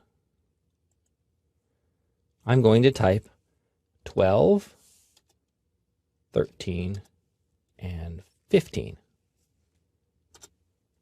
And there's the result. There is no limit to the number of arguments a function can accept, although the more arguments, the more likely it will be to mess up the format. Functions don't necessarily need to eat all the same argument type either. Open exercise file argument 3. The bar function accepts 2 arguments, a character and integer value. Build and run this code. The bar function uses both of its arguments to output a bar of a certain character across the display. Open exercise file argument 4. This file contains an empty function, evaluate. Your job is to complete the function. It should accept an integer value and display a message stating whether the value is less than, greater than, or equal to 10. Your challenge is to create content for the evaluate function. Display whether the argument passed is less than, greater than, or equal to 10. This should take you about 5 minutes to complete. This is the solution. First, did you remember to prototype the function? I did not include it in the skeleton presented in a previous movie, so I was seeing whether you paid attention. Here's the prototype, which is simply a copy of the function's declaration at line 16.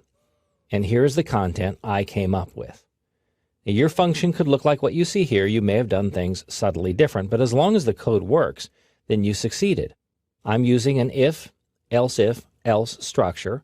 No curly brackets are required because each item has only one statement that follows it. I'm going to build and run. Type in various values to see how it works. And it works. Hopefully your solution works just as well. Most functions in the C library return a value. Even when that value isn't used, it's available. Returning a value allows functions to generate output. Most of the time that output is based on the input or arguments passed to the function. In this movie, I explain how functions return values. They can simply generate the information, or they can manipulate arguments to produce specific output. I'll also cover a few rules and regulations regarding functions in the C language. This code contains a function called gimme an A. It's a character function returning a char value. The function has no input according to its prototype at line 3. The function is called at line 9, where its return value is assigned to the grade variable. The function itself at line 15 merely returns the single character A. Build and run this code. And I hope that's true. When a function returns a value, the value can be used immediately. You can edit the source code for this exercise so that the grade variable is removed. First, delete the assignment, and then replace the variable in printf with the gimme an A function. Save the changes, build and run, and you still get an A. Open exercise file return 2. You may recognize this exercise file from an earlier movie. In this code, the product function has been upgraded so that it returns the product of the values passed, which makes more sense. Build and run this code. Type 3 values, then press Enter to view their product. The code can be cleaned up a bit. For example, variable p in the product function is not really needed. You can eliminate it to merely have the product returned. Save these changes, build and run, and the results will be the same. Well, providing you type in the same numbers. A more realistic example is shown in exercise return 3. Max is kind of the stalwart of learning C. It's passed 2 values and returns the larger of the 2. I've also added the isLarger function, which doesn't return anything, but I wanted to show how multiple functions can be declared within the code. Here is max, and there is isLarger. Build and run. Type 2 values, hopefully 2 different values, separated by a space. The code displays the larger of the 2 values. And now, the limitations. In the C language, a function can return only one value. You cannot return multiple values, nor can I think of a reason why you would want to. You can return an array or a structure variable from a function. These variable types are covered in a later movie, but yet they remain single variables. And now I'd like to explain the main function. As you can see here in this source code, main is an integer function. The return statement is required, and an integer value must be specified. The parentheses for the main function are empty. This is a shortcut, a cheat. The compiler knows the arguments for the main function. 2 of them exist, but you don't need to specify them if they don't get used, so the parentheses remain empty in the main function. This is not something, however, you can get away with other functions you declare and use. So much goes on with characters that the C library offers a host of character manipulation functions. In this movie, I introduce a few of those functions and show you how to use them in your code. As a bonus, I offer an introduction to logical expressions, which can also come into play when working with characters. In your C code, characters appear either individually or marching along in an array called a string. So you can manipulate characters one at a time, or more commonly, in the string. This code includes a C-type header file which prototypes the character testing and manipulation functions. At lines 8 and 9, you see the toUpper and toLower functions. The toUpper function generates the uppercase version of a letter. toLower generates the lowercase. The results are used immediately in the printf functions.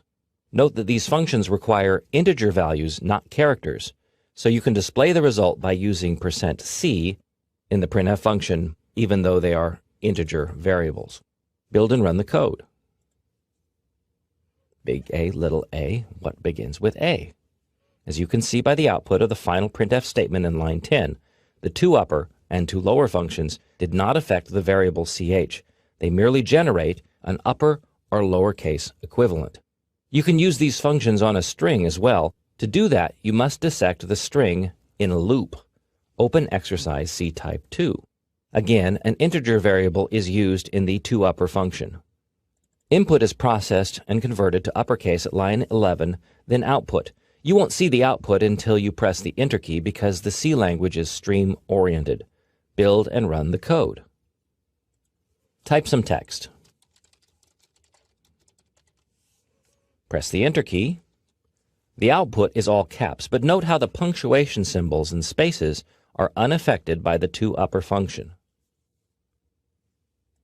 Most of the functions defined in the C-type header file are testing functions.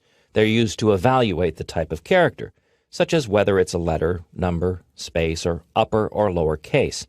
These functions return true and false values, which you can use in your code to see what's been typed. As an example, exercise C-type 3 uses the isAlpha function to determine whether a character is a letter of the alphabet or some other character. The function returns true if it is, false otherwise. In the do-while loop, input is received and checked. The if statement at line 11 returns true if the character is a letter of the alphabet. If so, it's displayed. Build and run. Type a bunch of text, including symbols and numbers. Press the Enter key and only the alphabet characters, upper and lowercase, are output. You can modify the source code for this exercise to try out many of the character manipulation functions. For example, change isAlpha in line 11 to isUpper. Now only uppercase letters are output. Save, build and run to test the change. Other functions defined in the C-type header file include isLower to detect only lowercase letters, isNumber, which returns true for any number character, 0 through 9, isBlank for any whitespace character, the space, tab, or new line. You can also craft your own character manipulation functions, but it helps to know about C logical operators. The C language's logical operators are used to compare two or more expressions. The operators determine whether the result is true or false. 3 operators are available to use: logical AND, logical OR, and logical NOT. These are often written in all caps so that they're not confused with irregular words. For an AND operation to be true, both conditions must be true, this and that. For an OR operator, either of the conditions must be true, this or that. And for the NOT operator, the condition must be false, which is backwards, but that's how NOT works, not this. As an example, the AND operator evaluates 2 conditions. Here, both conditions are true, therefore the if statement is executed. Here, one of the conditions is false, therefore the if statements are skipped. In the logical OR operator, only one of the conditions needs to be true. Here, the if statement would be executed. When both conditions are false, the if statement won't be executed. And in the case of NOT, it negates the condition. Here the condition is false. Variable A equals 50, but the NOT operator turns that around and makes it true. Finally, in the C language, all values are considered true except 0, which is false. Typically, the value 1 is used for true, but it could also be -1 or any non-zero value. As an example of constructing your own character test, open exercise C-type 4. This code is a rewrite of exercise C-type 3, where I've substituted the isCaps function for isUpper. A logical comparison is made at line 22. To understand how it works, read the condition. If the value of variable ch is less than a, or the value of variable ch is greater than z. So when either of those conditions is false, meaning the character is not uppercase, the function returns false. Otherwise, the function returns true. Suppose you wanted to change the isCaps function to isLowercase and have it return true or false based on that condition. How would you go about doing it? Well, the first thing to do is to change the name of the function to something more accurate. There in the prototype, and here as well. And also in the call. Change the big A to little a, and big Z to little z. Save, build and run. And only the lowercase letters appear. You can create just about any character test by using logical operators. You'll see additional examples of using logical operators in other movies in this course. A string is a funny thing. It's not really a C language variable, but it's used that way. And when it comes to manipulating strings in your code, you have to be really careful due to their unusual nature. This movie discusses working with strings, I'll show you how to gather information about a string, stick strings together, compare strings, and find one string inside another. These tasks represent the more popular string manipulation functions in the C language. A string is declared at line 6. It's a character array, so the char variable type is specified, and the variable name is string, followed by empty brackets. The string length function, strlen, appears at line 9. I pronounce it stringlen because it means string length. It returns the number of characters in a string, which here is stored in the len variable. Build and run this code. The string is 19 characters long. You can also count the characters in the source code, but you won't always have the luxury of knowing the exact amount. For example, what if the user types in a string? Open exercise string manipulation 2. This source code file is based on an exercise from an earlier movie. Input is fetched by using the fgets function, and then it's stored in an input buffer. Afterwards, the stringlen function fetches the length of the string. The next statement displays the results. Build and run. I'll type, and apparently that string is 20 characters long. Keep in mind that strings in C end with a null character. Storage must be allocated for that extra character. The program generates the character, but you must provide room for it in the input buffer. And the string length function does not count that character when it measures the string's length. Open exercise file string manipulation 3. This is only partial code. You and I are going to figure out how to stick these two strings, first and second, together to make another new string. In many programming languages, the addition operator does the trick. For example, would that work? Save, and then click the build button to find out. Well, that's a no. You could display both strings back to back, but that's not the solution I'm looking for. What you need to do is to stick the strings together. Now, rather than say stick the strings together, C programmers say concatenate, which comes from the Latin word for sticking two strings together. But before then, fix up the code. First, create a storage location or a buffer for the resulting two strings. I'm just guessing at 64. I could count each string and see how exactly big they both are, then add one for the null character and set the value that way. But 64 is a holy computer number, so I'm using it instead. So the first thing I'm going to do is to copy the string first into that storage container.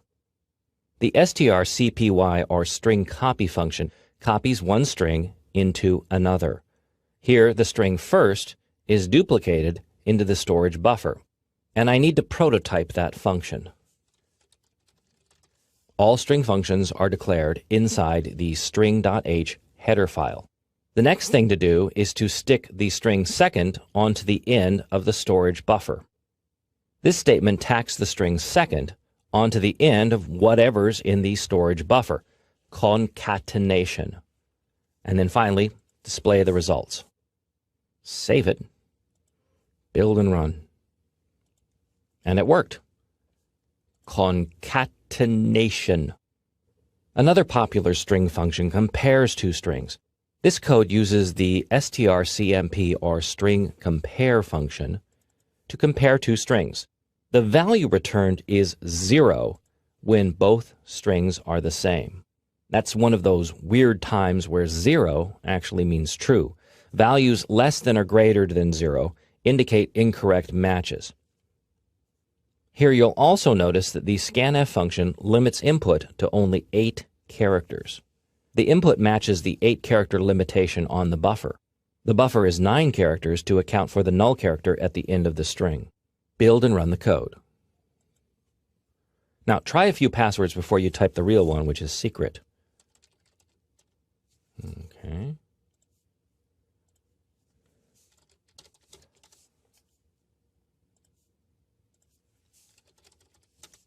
Yes. By the way, this code doesn't need the compare variable. You can remove it. Delete it thrice from the code and replace it with the function directly. Place the string compare function inside of the if statement. Save the changes, build and run. The final string function I'd like to show is called string. It's used to find one string inside of another. Open exercise file, string manipulation 5.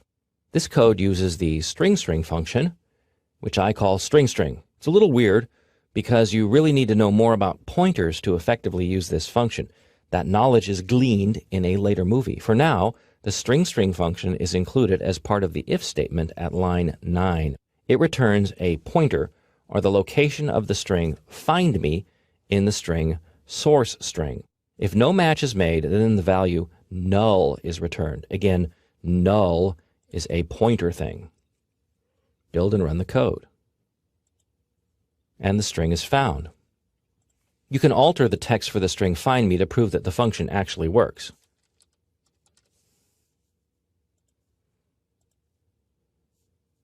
And it does. Until you breach the rocky shoals of Pointerland, that's about the best that can be done with the string function.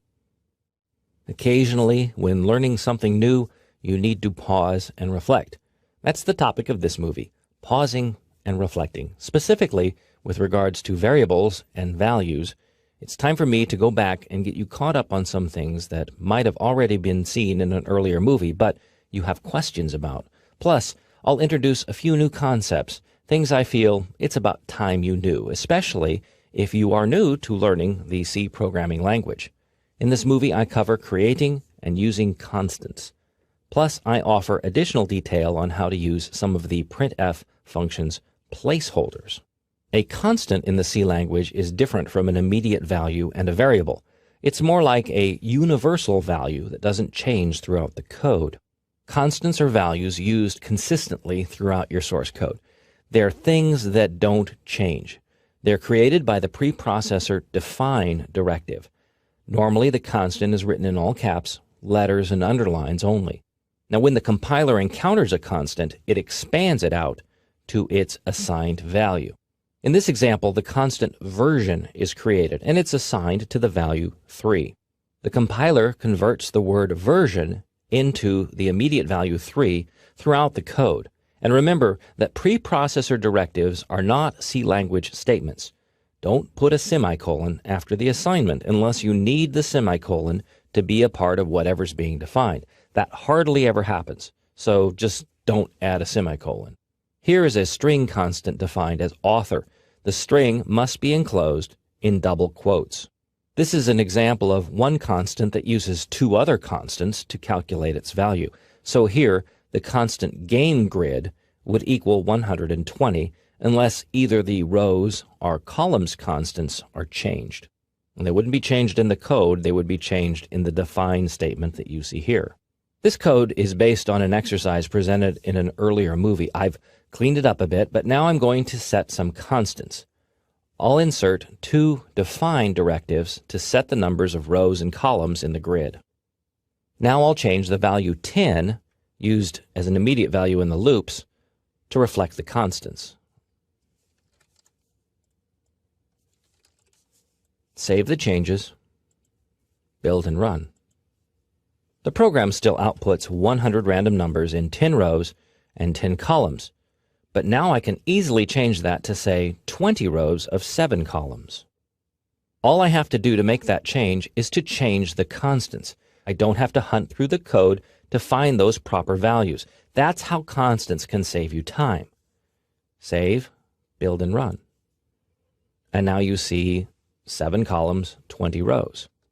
Another example of using constants can be seen by opening exercise constant 2.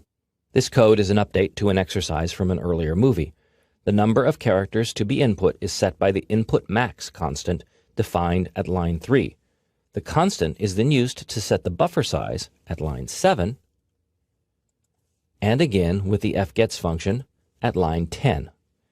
The advantage here is that you can change both values at once simply by modifying the input max constant. You don't have to hunt through the code. Load up exercise placeholder 1. This is a modification to an earlier exercise shown in another movie. Build and run the code to help you remember what the problem was. I'll type 9 and press enter. Well, and there's the ugly output. You can fix this problem by adjusting the placeholders in the printf statement. Modify each %f placeholder at line 10 by inserting period 1 inside each one so that they read %1f. Save the changes, build and run.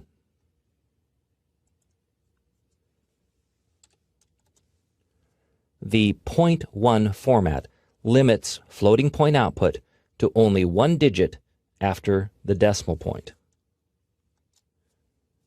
Edit again and type period 3 for the format in the printf statement. Save, build and run. And now 3 digits appear after the decimal point. Return to exercise constant 1. In the printf statement at line 17, you see a 2 between the % and D. What the 2 does is set an output width to 2 characters minimum, so when single digits appear in the output, they're right aligned. Build and run this code.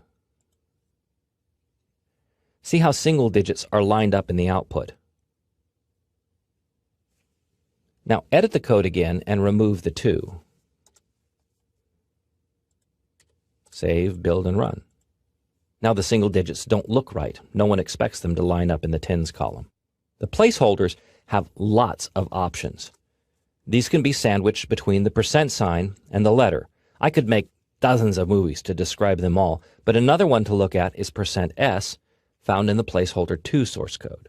The 2 strings, right and left, are displayed by using %s placeholders, but there are extra characters between the % and the s. The 20 specifies an output width, just like the 2 did in %d. In line 8, the %20s right justifies the output, adjusting the string's location based on its length inside that width. In line 9, the negative sign before the 20 left justifies the string, which is how text is normally output. Build and run this code to see how it works. The width argument in the %s placeholder sets the width to 20 characters. Right justified, left justified. This placeholder is ideal for displaying lists and tables. Many more placeholder width, precision, padding, and other options are available. The documentation for the printf function lists the variety, plus a few examples. An array is simply a collection of more than one of the same type of variable. For example, a list of high scores is a type of array, as would be how many miles you run every day, even if that list contains lots of zeros. And of course, strings in the C language are an array of single-character variables. In this movie, I introduced the concept of the array. You'll see how to create an array, how to fill it with data, how to access that data. And I'll also divulge some secrets about character arrays, also known as strings. Here you see the way not to do multiple values in your code. 4 separate float variables are created and filled with data. They're then displayed using 4 separate printf statements. Each variable requires its own repetitive statement. You can build and run this code, but why bother? Instead, I'll show you a better way to deal with multiple variables of the same type. That way is the array. Open exercise array 2. This is the array version of what you saw in the previous exercise.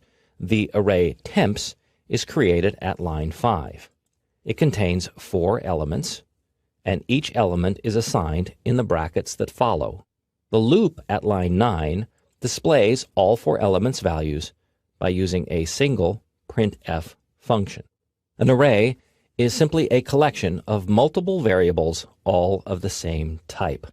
It has a declaration similar to any other variable, but with square brackets after the variable name. The brackets hold the number of elements in the array, or they can be blank if the elements are specified when the array is declared. Here the integer array deliveries has room for 15 elements. Integer array totals has 3 elements, which are assigned in curly brackets. The final element does not have a comma. If you put a comma there, the compiler believes that you've forgotten something. You can also list array elements on a line by themselves. Don't forget the commas, except after the final element. And remember to close the curly bracket and add a semicolon. Each element in the array is its own variable. You specify the element between the square brackets. The first element is element 0. You can also use an integer variable to specify array elements. Here, variable n represents a specific element in the totals array. The element is used like any other variable. It can find itself inside of a printf function, or it can be used with an assignment operator, as shown here. Finally, you cannot change the number of elements in an array after the array has been declared. Some tricks exist to work around this limitation, but for now, just accept it as a rule. Also, don't forget that the first element in an array is 0, not 1. Humans start counting at 1. The C language starts counting at 0. An integer array calories is declared at line 7. It has meals element, and the meals constant is set to 3 at line 3. A for loop at line 12 reads in 3 values. See how the for loop starts at 0? That comes in handy when working with arrays, as the first element is 0. In line 14, however, 1 is added to the looping variable x, which makes the numbers more accommodating to humans running the program.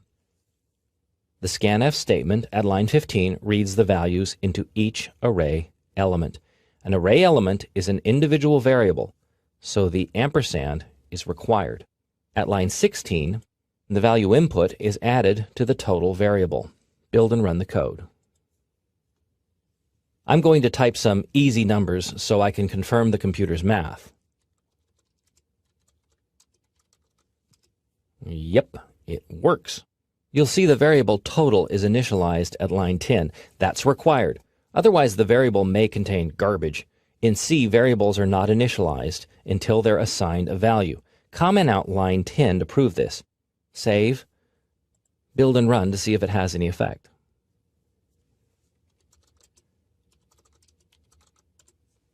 And of course, the number is off because the total variable was not properly initialized. There's an off chance that it may be correct because a random number could be 0, in which case 600 would show up. But here, you see that the total variable was somehow containing the value 52.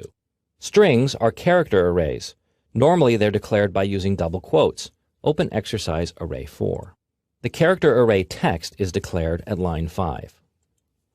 This is really simple, and it's one of the best ways to declare a string or character array. Open exercise array 5. This code works the same as the previous exercise, but the character array is declared character by character, which is a phenomenal waste of time.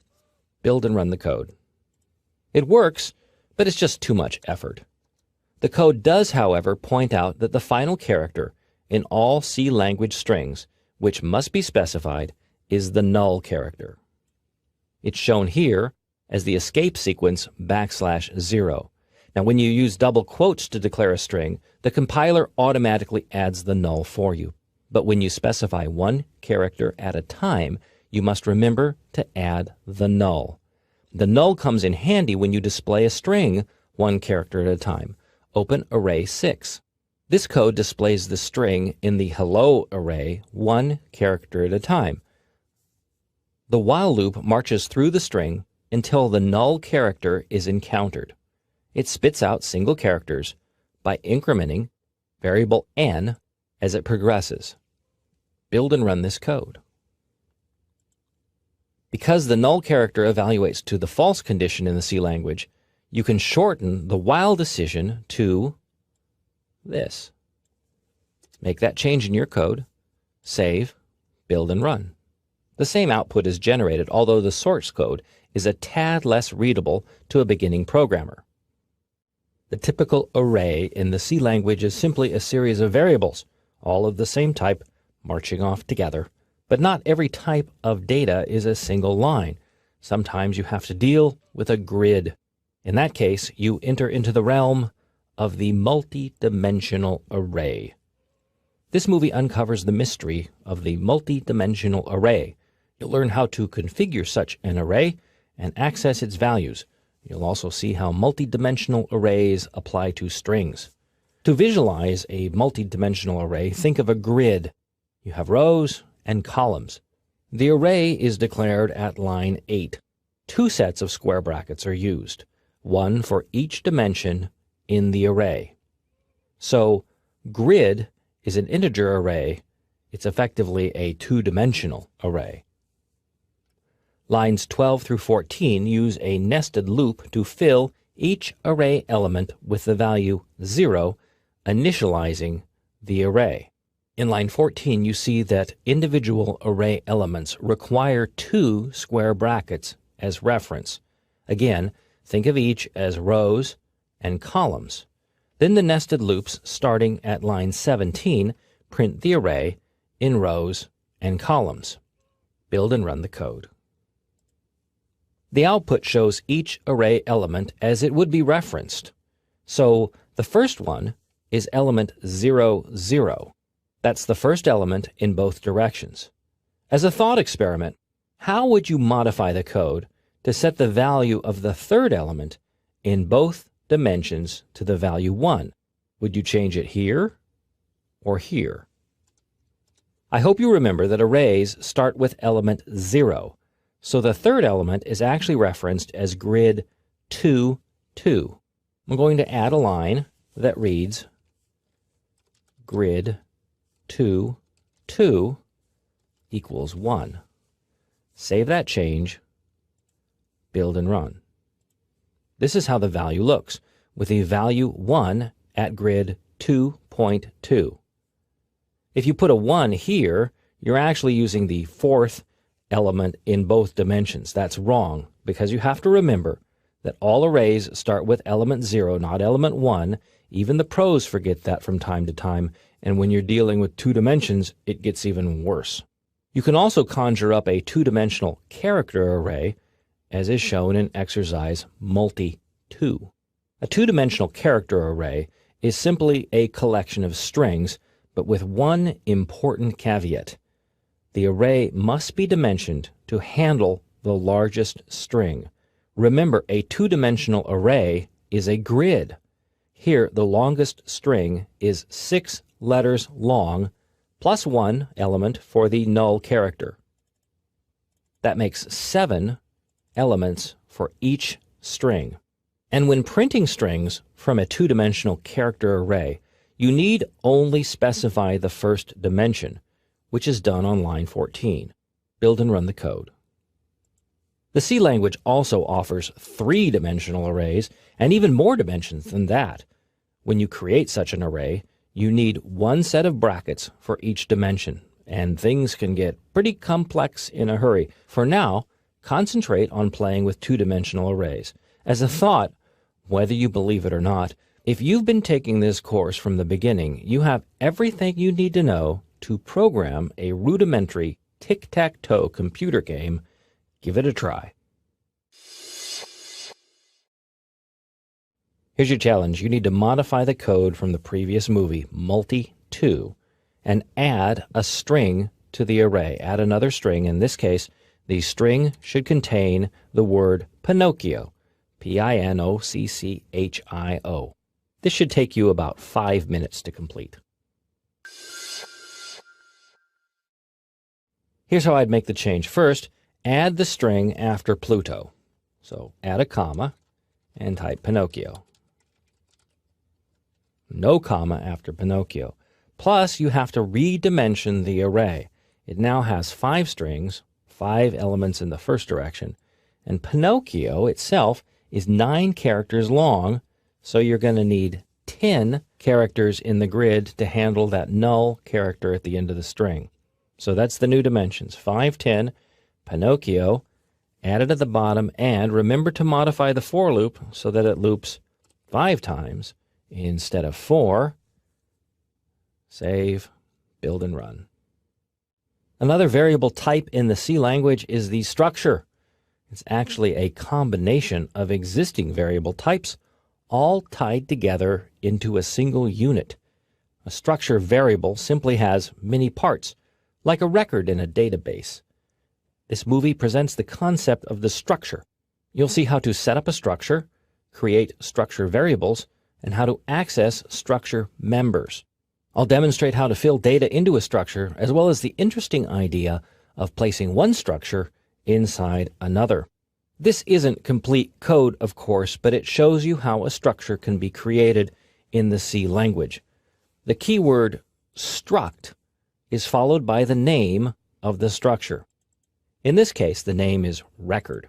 The structure members are contained in curly brackets, each ending with a semicolon, because the whole deal is a statement.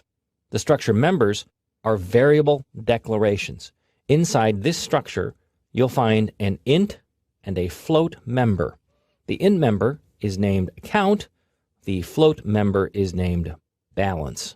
By itself, the structured declaration merely creates a type of structure, like a new type of variable in the code. To use the structure, you need to declare a variable of the structure type. So on line 9, I'm going to type struct record mybank. This statement creates a variable named mybank of the record structure type. To access the structure's members, you need to reference both the variable name as well as the member name. I'm going to add 2 new lines. The structure variable name comes first, then a dot, then the member name.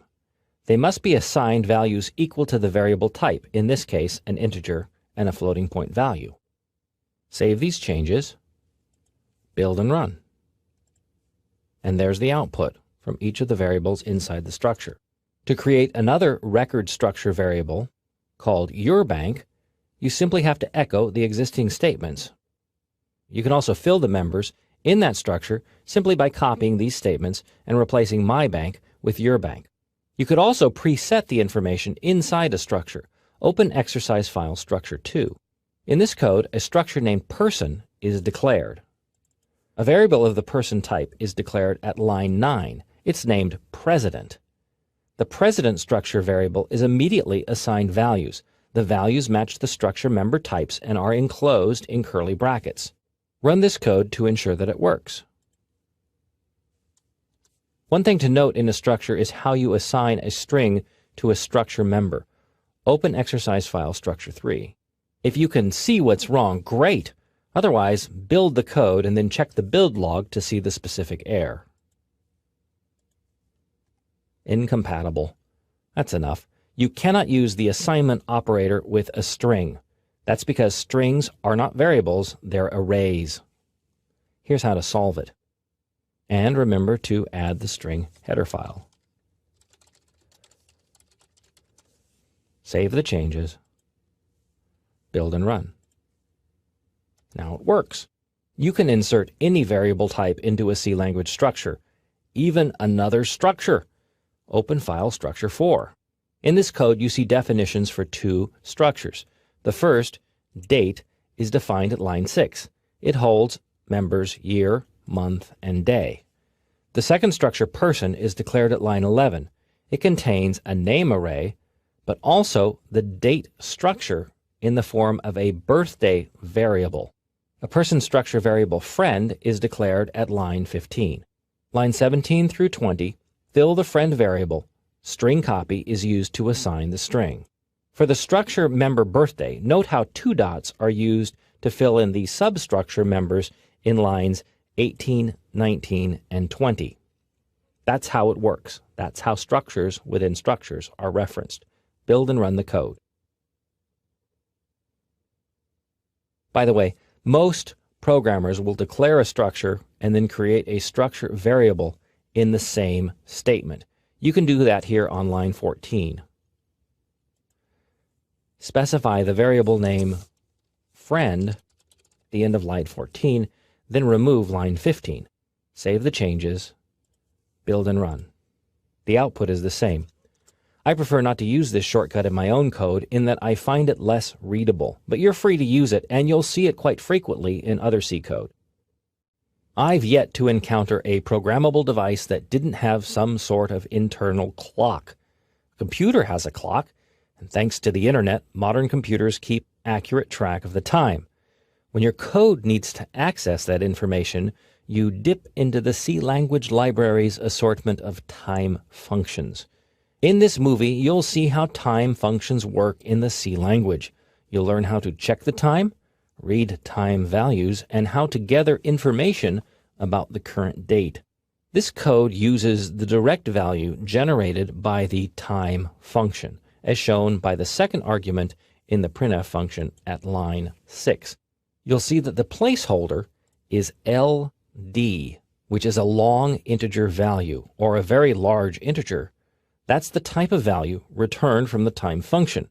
The time function itself requires an argument. Here I'm using the null pointer constant to keep the function happy. Also keeping the compiler happy is the inclusion of the time header file at line 2. Build and run this code. So this value is the current time. It's actually what's referred to as the Unix epoch time, or the number of seconds that have elapsed since January 1st, 1970. To be relevant to a human being, the number is going to need some work. Oh, and by the way, this value has been used in previous movies as the seed number for the srand function. It's the same deal. In fact, if you run the program again, you'll see a different value generated. Normally, the value returned from the time function is saved. It's a long integer value, but the variable type is known as time t, which is spelled time underscore t.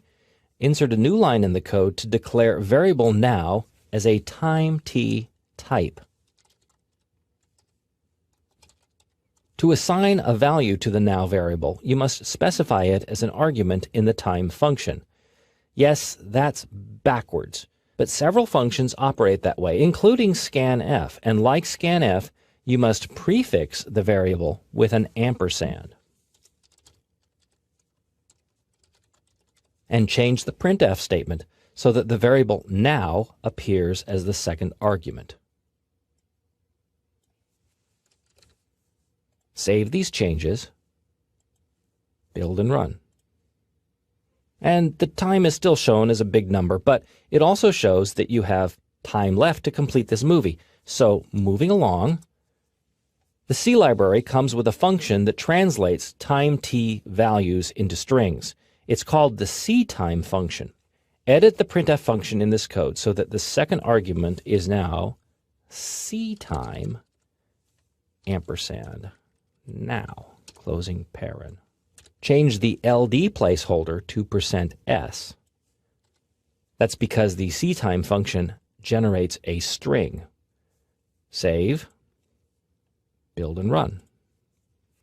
What you see is the current date and time, and unless you're doing this movie right now, you'll see a different time. If you want to fetch specific time values, then you need to use the local time function. This function returns the address of a structure that holds individual time values, such as the day, month, week, hour, day of the year, and other information. Open exercise file time 2. The local time function at line 10 fills a structure with interesting info about the current time. The structure is declared at line 7.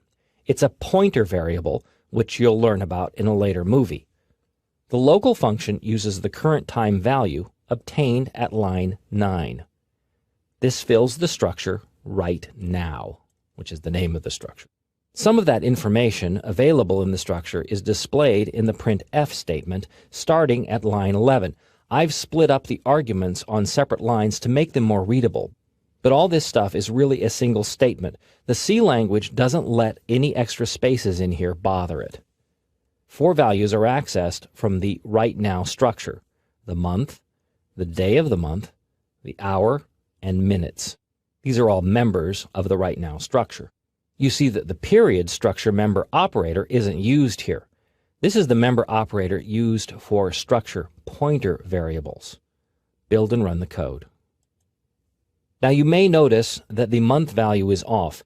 That's because C starts counting at 0, and the first month of the year, January, is month 0. You can fix this code by adding 1 to the value returned from the right now structure. Other adjustments can be made as well. For example, if the current time is less than 10 minutes after the hour, then it appears as a single digit. Fix that by adding 02 to the %d placeholder. This argument increases the output width of the integer to 2 places, plus it'll prefix a 0 when the output is only 1 digit long. Save this change, build and run. Of course, the current time doesn't show that because it's 18 minutes after the hour. But if it was 8, the time would show up as 11:08, and the month is displayed correctly. A variable is a container for some type of data. In the C language, that container holds an integer, floating point, character, or other value. But philosophically speaking, what actually is a variable? In this movie, I help you explore the concept of the variable.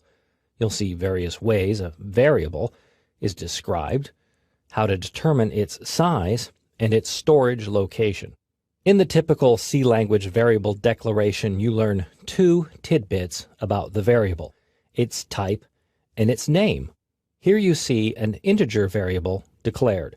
It's an integer variable, int, and its name is a. The variable is uninitialized or never assigned a value. Even so, you can use it in the code as is shown in line 7. Build and run the program.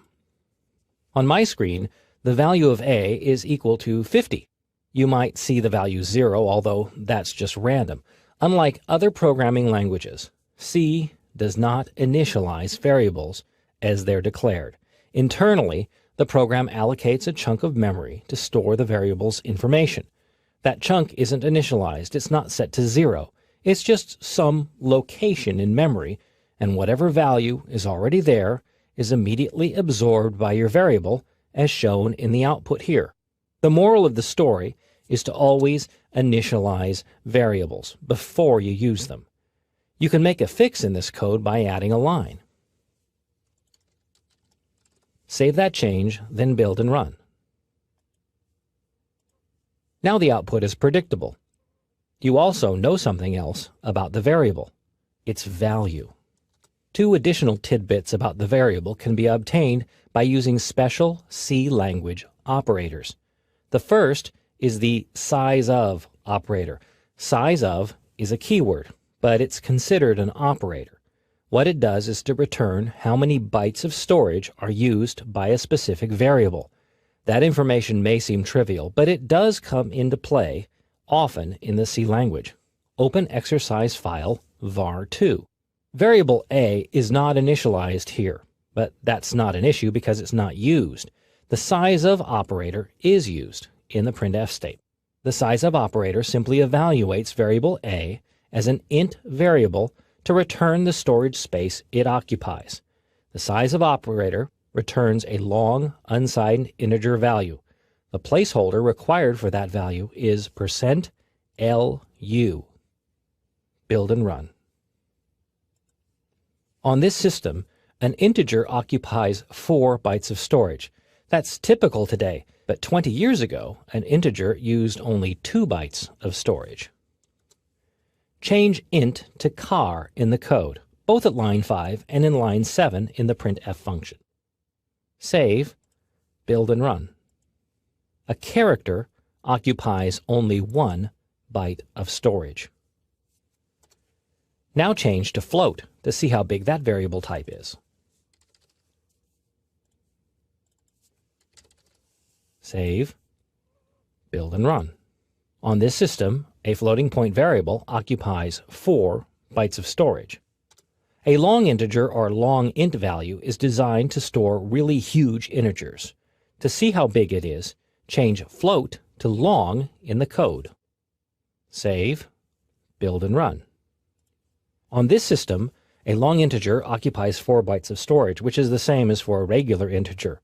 But on some systems, you may actually see 8 bytes of storage used for a long integer value. Likewise, a double value has twice the precision of a float. change long to double in the code. Save, build and run. Here, you see that the double does indeed occupy 8 bits of storage. By the way, you don't need to change the placeholder for any of these redeclarations. That's because the size of operator is what returns the long unsigned integer value, not the variable itself. Other information you can gather about a variable includes its memory location. That tells you specifically where the variable's data, that 1, 4, or 8 bytes of storage, where that data is located. To fetch a variable's memory location, use the ampersand operator. You've already seen this operator used in the scanf and timef functions if you've watched earlier movies. Open exercise file var3. 3 variables are declared in this code: an integer, a character, and a floating point value. These variables are not initialized because they're not used, but the program does allocate space for them at various locations in memory. To access those locations, the ampersand is prefixed to the variable name. To display the address, use the %p placeholder in the printf statement as shown at lines 10, 11, and 12. Build and run this code. The address values output will differ from machine to machine, and even their format will appear differently on different computers and different operating systems. Here you see the memory locations for those 3 variables. At this point, the information may seem trivial, but it does play a major role when it comes to pointers, which are perhaps the scariest, most dreaded thing in all of the C language. I know many C programmers who spend their careers artfully avoiding pointers, which is possible, but not smart. Pointers are puzzling, yet I hope this movie clears the air for you. I'll explain what a pointer is, how it's used. I promise to move nice and slow because this topic is a very important part of learning the C language. The worst thing about pointers is their name, pointers. It's descriptive, but a poor choice because you end up explaining a pointer by saying a pointer points. That's pointless. But I can't change the name, so allow me to explain a pointer by giving you this definition. A pointer is a variable that holds a memory location, an address. It's not just any address. You can't say, for example, let's see what's at memory location 96. Pointers don't work that way. The address must be the location of another variable. Pointer variables are declared similarly to other variables, although the variable name is prefixed by the pointer operator, the asterisk. You'll see an example in a moment. The pointer variable type matches the type of variable it references. For example, an int variable requires an int pointer. Finally, pointer variables must be initialized before they're used. This is true of all variables in the C language, but especially so for pointers. Lots of weird errors happen when a pointer isn't initialized. I can't repeat it enough. Pointers must be initialized before they're used. This code is similar to an exercise from an earlier movie. The ampersand operator fetches the address of the variable pokey. The %p placeholder displays that address. Add an integer pointer variable p. Remember, a pointer is a variable that holds a memory address. To get that address, you use the ampersand operator. That's already being used in this code, so you could be able to figure this out on your own, but just in case, I'll initialize the variable p equals amper pokey. This statement assigns the address of variable pokey to the p pointer variable. At this point, you might be puzzled. You might say, where's the asterisk in front of the p? I'll answer that question in a moment. For now, remember that a pointer is a variable that holds a memory location. And here, that memory location is of the pokey variable. It's being saved into pointer variable p. Now, duplicate the printf statement. This time, replace ampersand pokey with pointer variable p. Save these changes, build and run. Both lines output the same address. One is the address of variable pokey obtained with the ampersand. The other is the value saved in pointer variable p, which is that address. While the pointer variable is declared by using an asterisk, it's not always used that way. Without the asterisk, the pointer variable represents a memory location. With the asterisk, the pointer represents the value at that location. This is the dual nature of the pointer variable, and it's something that can be endlessly confusing. This code is similar to the previous exercise, but I've initialized the pokey variable to the value 987. Two sets of printf statements display the address and value of the pokey variable. The first set uses pokey directly. The second set uses pointer variable p. In line 14, p is used without the asterisk, so it's a memory location. In line 15, p is used with the asterisk, so it peeks at the contents of that memory location. Build and run this code. And the pointer variable p dutifully reports the correct values, the address, and the contents. A logical question to ask at this point is, why bother? I'm serious. At this level, using a pointer is pretty pointless. You can do many things in C without bothering with pointers, but they do have their purpose, and many functions expect you to understand and know how pointers work. Later movies in this course also drive home when and how to use pointers, so don't give up on them yet. In this challenge, you're to take the code from pointer 2 and modify it. Suppose that pointer variable pokey is a character variable. How would you make necessary changes to the code, including assigning a character to the variable? Convert character pokey to a char variable and alter the rest of the code to reflect this change. This challenge should take you about 10 minutes. I hope you found the challenge rather easy. The 10-minute thing was just to scare you. You really have to change both variable types to char. A pointer variable must match the type of variable it references. So not only is line 5 changed, but line 6 needs to be changed as well. The value is assigned to pokey at line 8. You don't need to change line 9 again because both these variable types match. The other changes take place at lines 12 and 15, where you need to specify the %C placeholder instead of %D. Save these changes, build and run. And it works. Where pointers really come into play is when dealing with arrays. After all, there is no such thing as an array in the C language. All arrays are simply shorthand for pointers. To prove it, in this movie I dissect the common C language array. I'll show you how pointers can be used to manipulate an array, providing flexibility and power other programming languages can only dream about. The code here is pretty basic. An array is declared and its values assigned. A for loop marches through each element, displaying that element's value, Cincy. It's so easy, I'm not even going to run it. Open exercise file array pointer 2.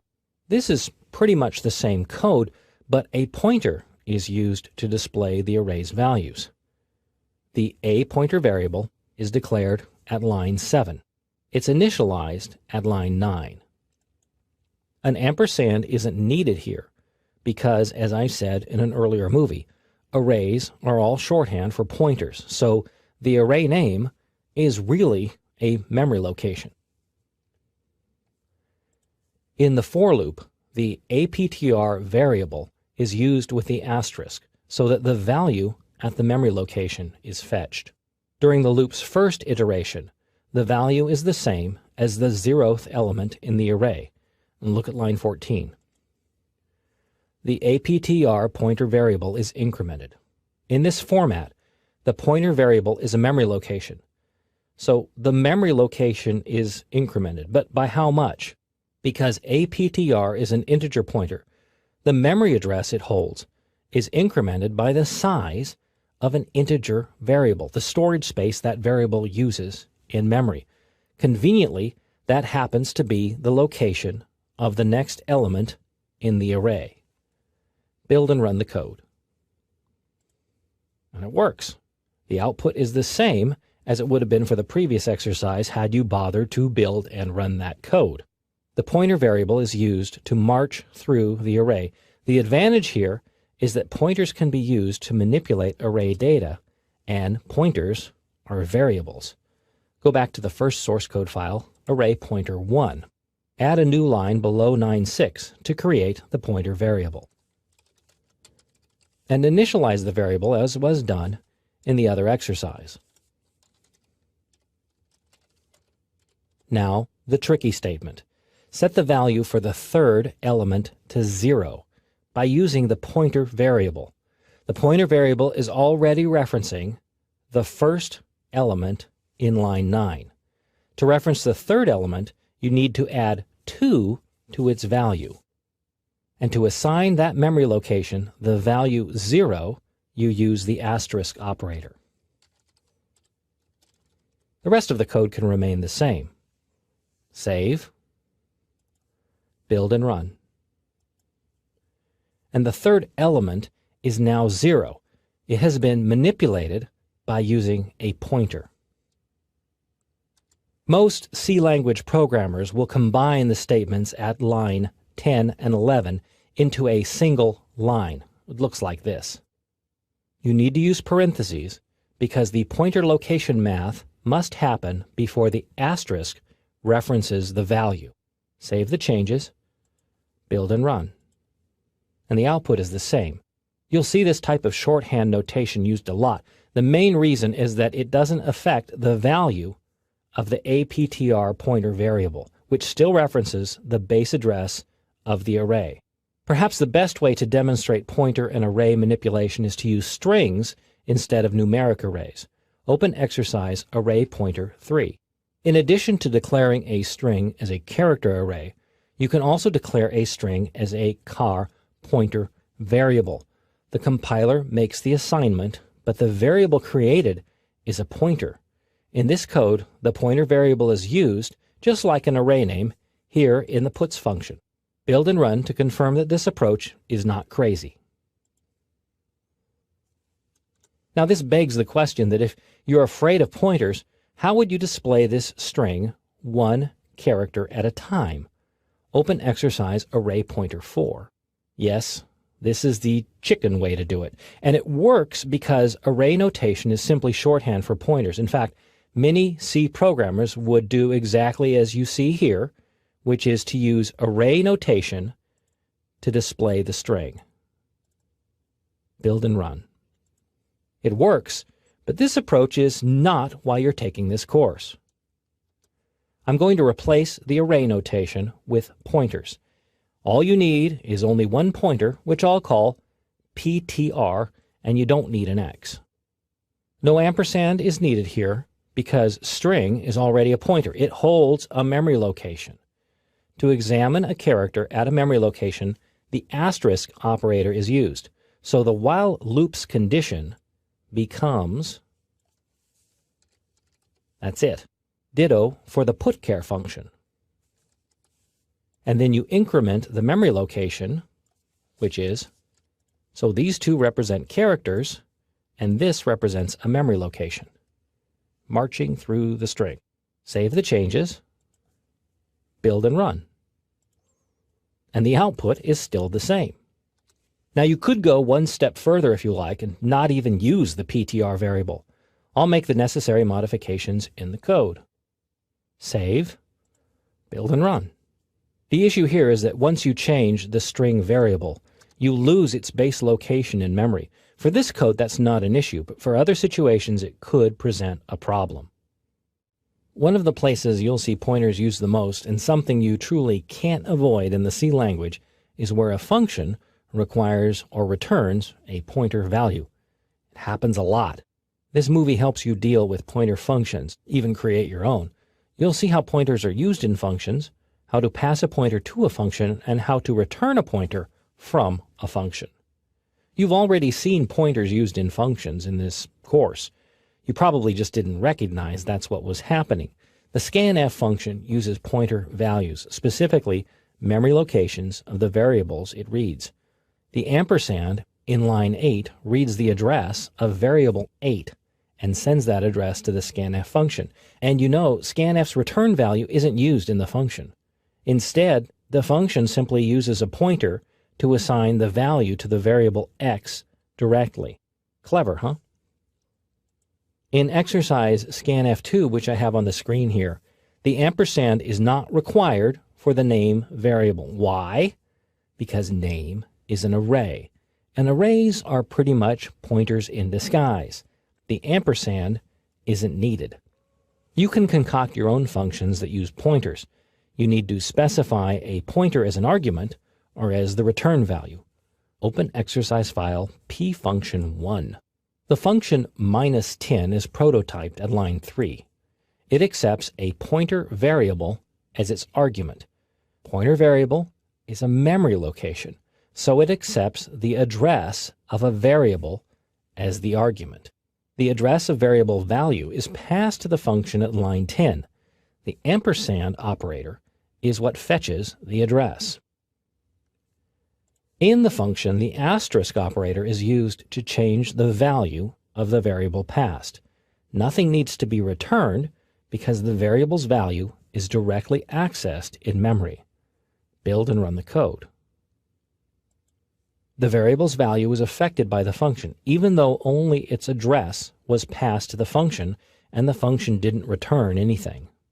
Open exercise pfunction2. In this code, a pointer function is declared. Longer returns a character pointer or the address of the start of a string in memory. The function starting at line 18 compares two strings by length.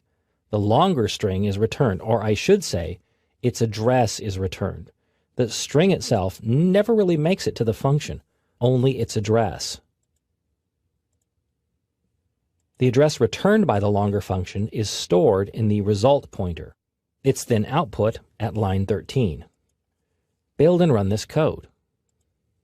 And the longer string is displayed. You can also manipulate strings in functions. Again, you're not passing the string itself, merely its starting point in memory. Open exercise file pfunction3. This code is another example of string manipulation by using pointers, where the function doesn't really need to return any value. The shouting function at line 19 takes a string and munches through it, one character at a time. Each character is run through the toUpper function, which converts lowercase letters to uppercase. Build and run the code.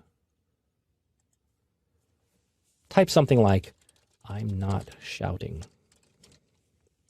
and enter. And it worked, all without returning anything from the function. Open exercise pfunction4. In this code, a string is returned from the encrypt function. A string is accepted by the function, manipulated, then a new string is returned, which keeps the original string intact. But will it work? Build and run. Now, you may see a compiler warning, and it's a serious warning which explains why the output is unpredictable. Well, unless these are really secret instructions. The problem here has nothing to do with pointers.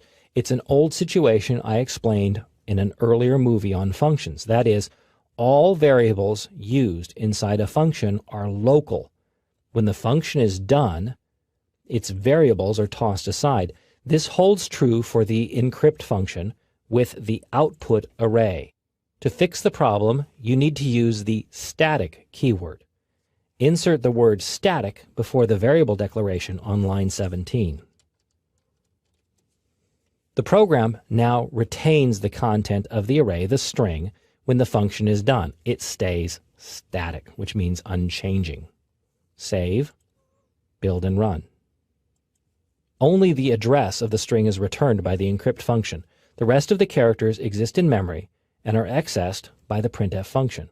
But it works only when you remember to make the string returned static. This rule doesn't apply to single values. Functions are designed to return individual values, which include pointers. But for strings or other arrays or any other variable used inside a function, it must be declared as static, or the value doesn't keep when the function is done. A pointer is a variable that holds a memory location. As a variable, it's possible, although terrifying to some, to place pointers into an array. Why and how you would want to do such a thing is this movie's topic. Here I'll show you how to set up an array of pointers. To keep things simple, I'll use strings for the example. You'll see how to access strings, evaluate the strings, and convert them from array notation into pointer notation. A pointer array is simply a collection of memory addresses. So how do you get to the situation where you need an array of addresses? One of the best examples is to use an array of strings. Here you see a pointer array. It contains room for 5 memory locations. Those locations are preset to the strings listed. In effect, the declaration is for an array of strings, although that's not technically correct. The strings are displayed by using a for loop at line 14. Build and run this code. And each string is displayed. To prove that the array is a clutch of memory locations, modify the code. In line 15, change the %s to %p. Remember that %p is the memory location or address placeholder. Save the change, build and run. And now you see a series of memory locations. Because the compiler allocated space for the strings and stuck null characters on the end, each memory location does reference a string. By the way, this method of storing multiple strings is far more efficient than declaring a two-dimensional array. In that case, you must declare the array so that each string occupies as many characters of storage as the longest string. Here, in this pointer array declaration, that's not an issue. Open exercise PArray2. This code is another version of the previous exercise. Here, the for loop moves through each pointer in the array. For each iteration, the pointer variable cptr is assigned to the base address of each string. A while loop then churns through the strings one character at a time. Build and run this code. The output is the same, although the method of printing each string was different. It's actually kind of crazy. Pointer variable cptr is used to display each character by walking through the memory locations where the characters are stored. Now, something bothers me about this code. Yes, it's line 17, if you haven't picked it up already. It uses array notation. That was very cowardly of me to do so. A better solution would be to convert this heinous notation into pointer notation. To do so, make this change to the code. This notation uses the memory addresses stored in the gang variable, which you saw displayed in an earlier exercise. So the memory locations are used, not the string. Then the value x is added to each, and each time the loop references the next array element, which is the base address of a string.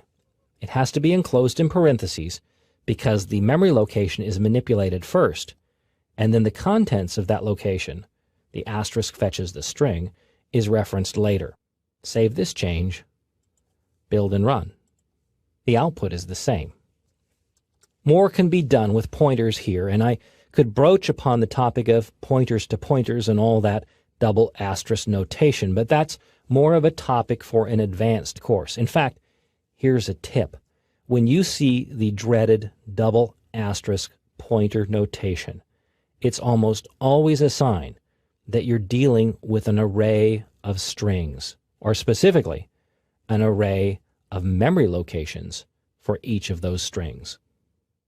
When a program needs storage, you allocate it in the code by setting aside space for a variable. When you need more than one variable, you create an array. And when you don't know how much space you need, you guess. But there's a better way. In this movie, I cover the topic of allocating storage in your code. You'll see how to properly ask for storage determine that it's available, and then access that storage in your code. Storage is divvied up by the operating system. Your program asks for space as it needs it. This request is made in one of two ways. The first way is to declare a variable. Storage for the variable is set aside and made available for use, and for a specific purpose in the code. This code declares several variable types, including an empty character buffer. The size of operator is then used to calculate how much storage is set aside. Build and run this code. On my computer, it shows that 141 bytes of storage were set aside. Even though the storage is never used, save for the total variable, it's still set aside. Your computer may show a different total depending on how memory is allocated by the operating system. When you don't know how much storage you need, then you can allocate it on the fly. The function that does that is called malloc, which sounds like a bad guy name, but it's really short for memory allocation. Open exercise file allocate2. The malloc function appears at line 10. It requires the stdlib header file, which is included at line 2. The format is to allocate a chunk of memory, but you need to know how much. So you take the variable type, which is car here, and you get the size of that variable type. Then you multiply it by how much storage you need. Here, the size constant is used. The malloc function then returns a memory location, a pointer, where the storage has been allocated in memory. Here, that location is saved in pointer variable stow. It must also be the same type of variable as for the chunk of memory allocated. One more piece is needed. You must typecast the memory location returned to match the pointer variable type on the other side of the assignment operator. A typecast is forcing one type of variable to masquerade as another, and doing so avoids some compiler warnings. Before the malloc function, you need to type car. This typecast ensures that the compiler understands a character pointer is being assigned. That's car, which is the variable type, and the pointer operator, which ensures that it's a memory location. Save this change, build and run. And 1024 bytes of storage are allocated at a given memory location. If they weren't allocated, then the malloc function would have assigned a null pointer value to variable stow. That condition is checked for in line 11. Always check for this condition. You can use the null constant. You don't want a program to use memory that's not available. Here is your challenge. Take the code for allocate2, modify it so that input is accepted and assigned to the storage allocated, the 1024 characters. Then display the text you stored. This challenge should take you about 10 minutes to complete. Here are my changes to the allocate2 source code, which allow for the 1024 characters of storage to be used. In the else group of statements, I'm going to add printf type something. And I'm going to fetch input, which has been done in earlier programs. Storage location, amount of characters, and standard input. And then display it. Using the buffer. That's it. Save the changes, build and run. Now type something interesting. Press enter. There it is. The text is stored in a memory buffer allocated while the program was running. When your program needs memory, you can allocate it on the fly. That includes memory for any variable type, array, or even a structure. In this movie, I demonstrate how structures can be created using pointers with their memory allocated as the program runs. In this code, storage for a structure is allocated. The structure has to be defined first, which happens at line 6. Remember that a structure itself isn't a variable. It's simply a declaration of what the contents of a structure would be. In this case, the members are month, day, and year. At line 11, a pointer variable for that kind of structure is created. The pointer is a memory location. It's not the structure. Storage for the structure is allocated at line 13. Courtesy of the malloc function. See how the size of operator is used to allocate enough storage for the structure itself. And the structure's name is used, not the structure pointer variable. Assuming that the structure is created, lines 20 through 25 fill the structure. Now, because the structure is referenced by a pointer, the structure pointer member operator is used. It's a dash greater than operator. Even so, the variable being referenced by this operator isn't a pointer, so the ampersand is required inside the scanf function. The printf statement at line 27 displays the results. Build and run the code. I'll type in my own birthday info. And there it is. This type of memory allocation for a structure plays a key role in linked lists, which is a topic for a later movie. Linked lists are considered an advanced C language topic. That's because the linked list construction uses pointers and memory allocation.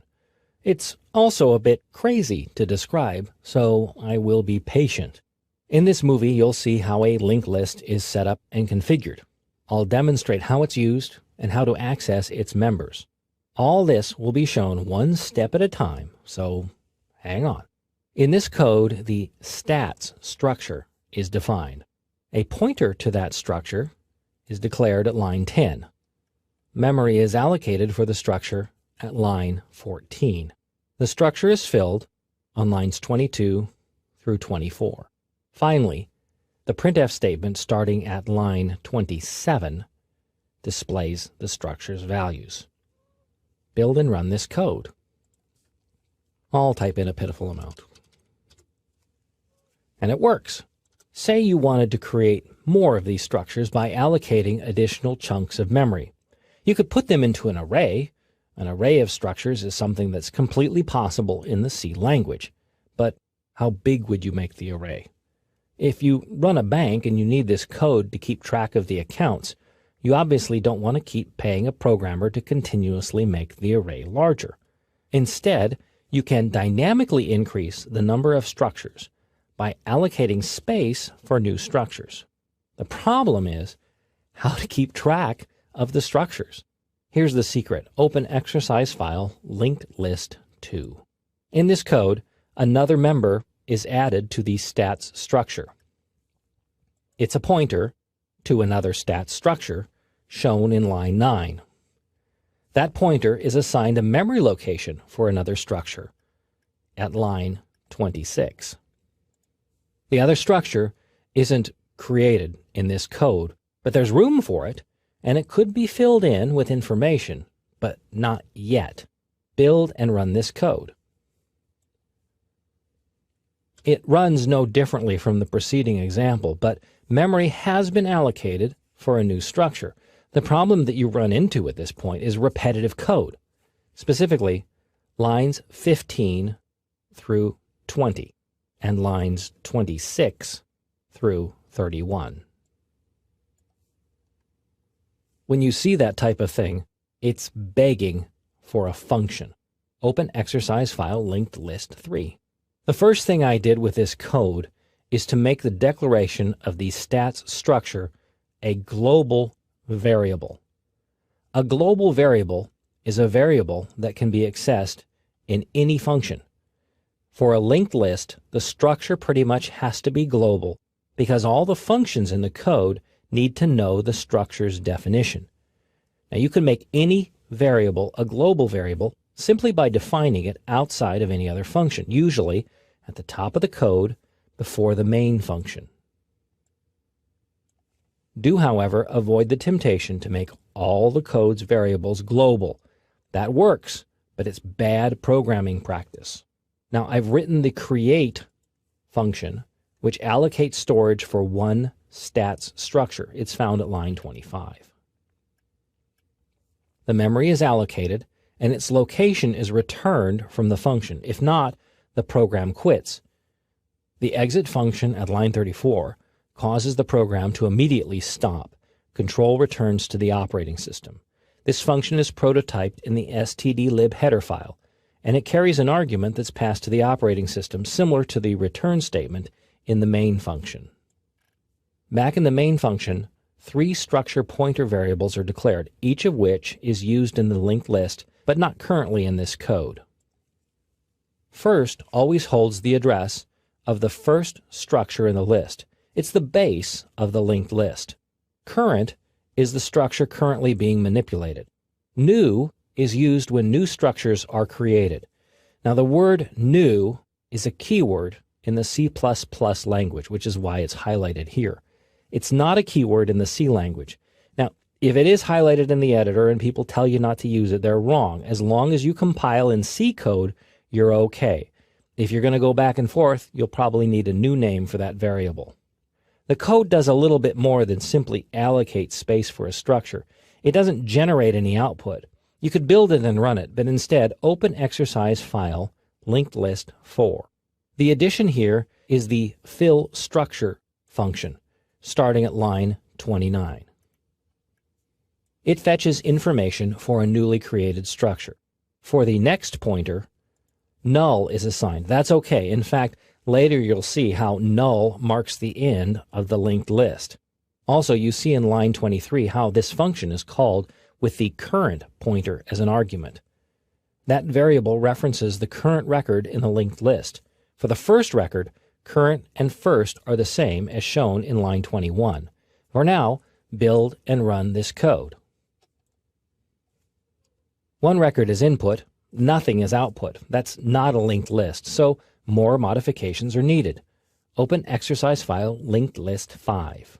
In this code, 5 structures are built in the linked list. That value is set by the for statement at line 24. Line 26 checks for the first iteration of the loop. If so, the first pointer is set up. That's the location where the linked list starts. Otherwise, a new structure is fetched at line 34. Line 35 references the new structure from the current structure. This is the link part of the linked list. Then line 36 sets the current structure to point at the new structure, which moves forward in the list.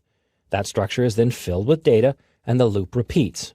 That's the current next assignment at line 35. That's what builds the list. One more thing you need to add. You need to mark the end of the linked list. Insert a line 40. The null pointer is the end of list flag. It's not used yet, but it will be. For now, build and run the code. Fill in the 5 account values. The next step is to write a function that displays the contents of the linked list. Open exercise linked list 6. Here are the modifications from the previous exercise. At line 42, the linked list structures are displayed. This starts by setting the current pointer back to the first pointer, which is the start of the linked list. A while loop then plows through each structure in the list, displaying the information. The loop's condition is the current pointer, which means the loop will repeat until that pointer's value is null. Coincidentally, null marks the end of the list. The loop advances because of the statement on line 48.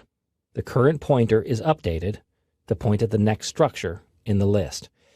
I confess, it's all complex, but each structure in the linked list points to the following structure. That's why it's called a linked list. Build and run the code. And the values are displayed. You can modify this code further if you like. You can add a menu that lets you choose whether to add a structure, list structures, even remove structures. As long as you keep each structure in the list linked to the following structure, it works.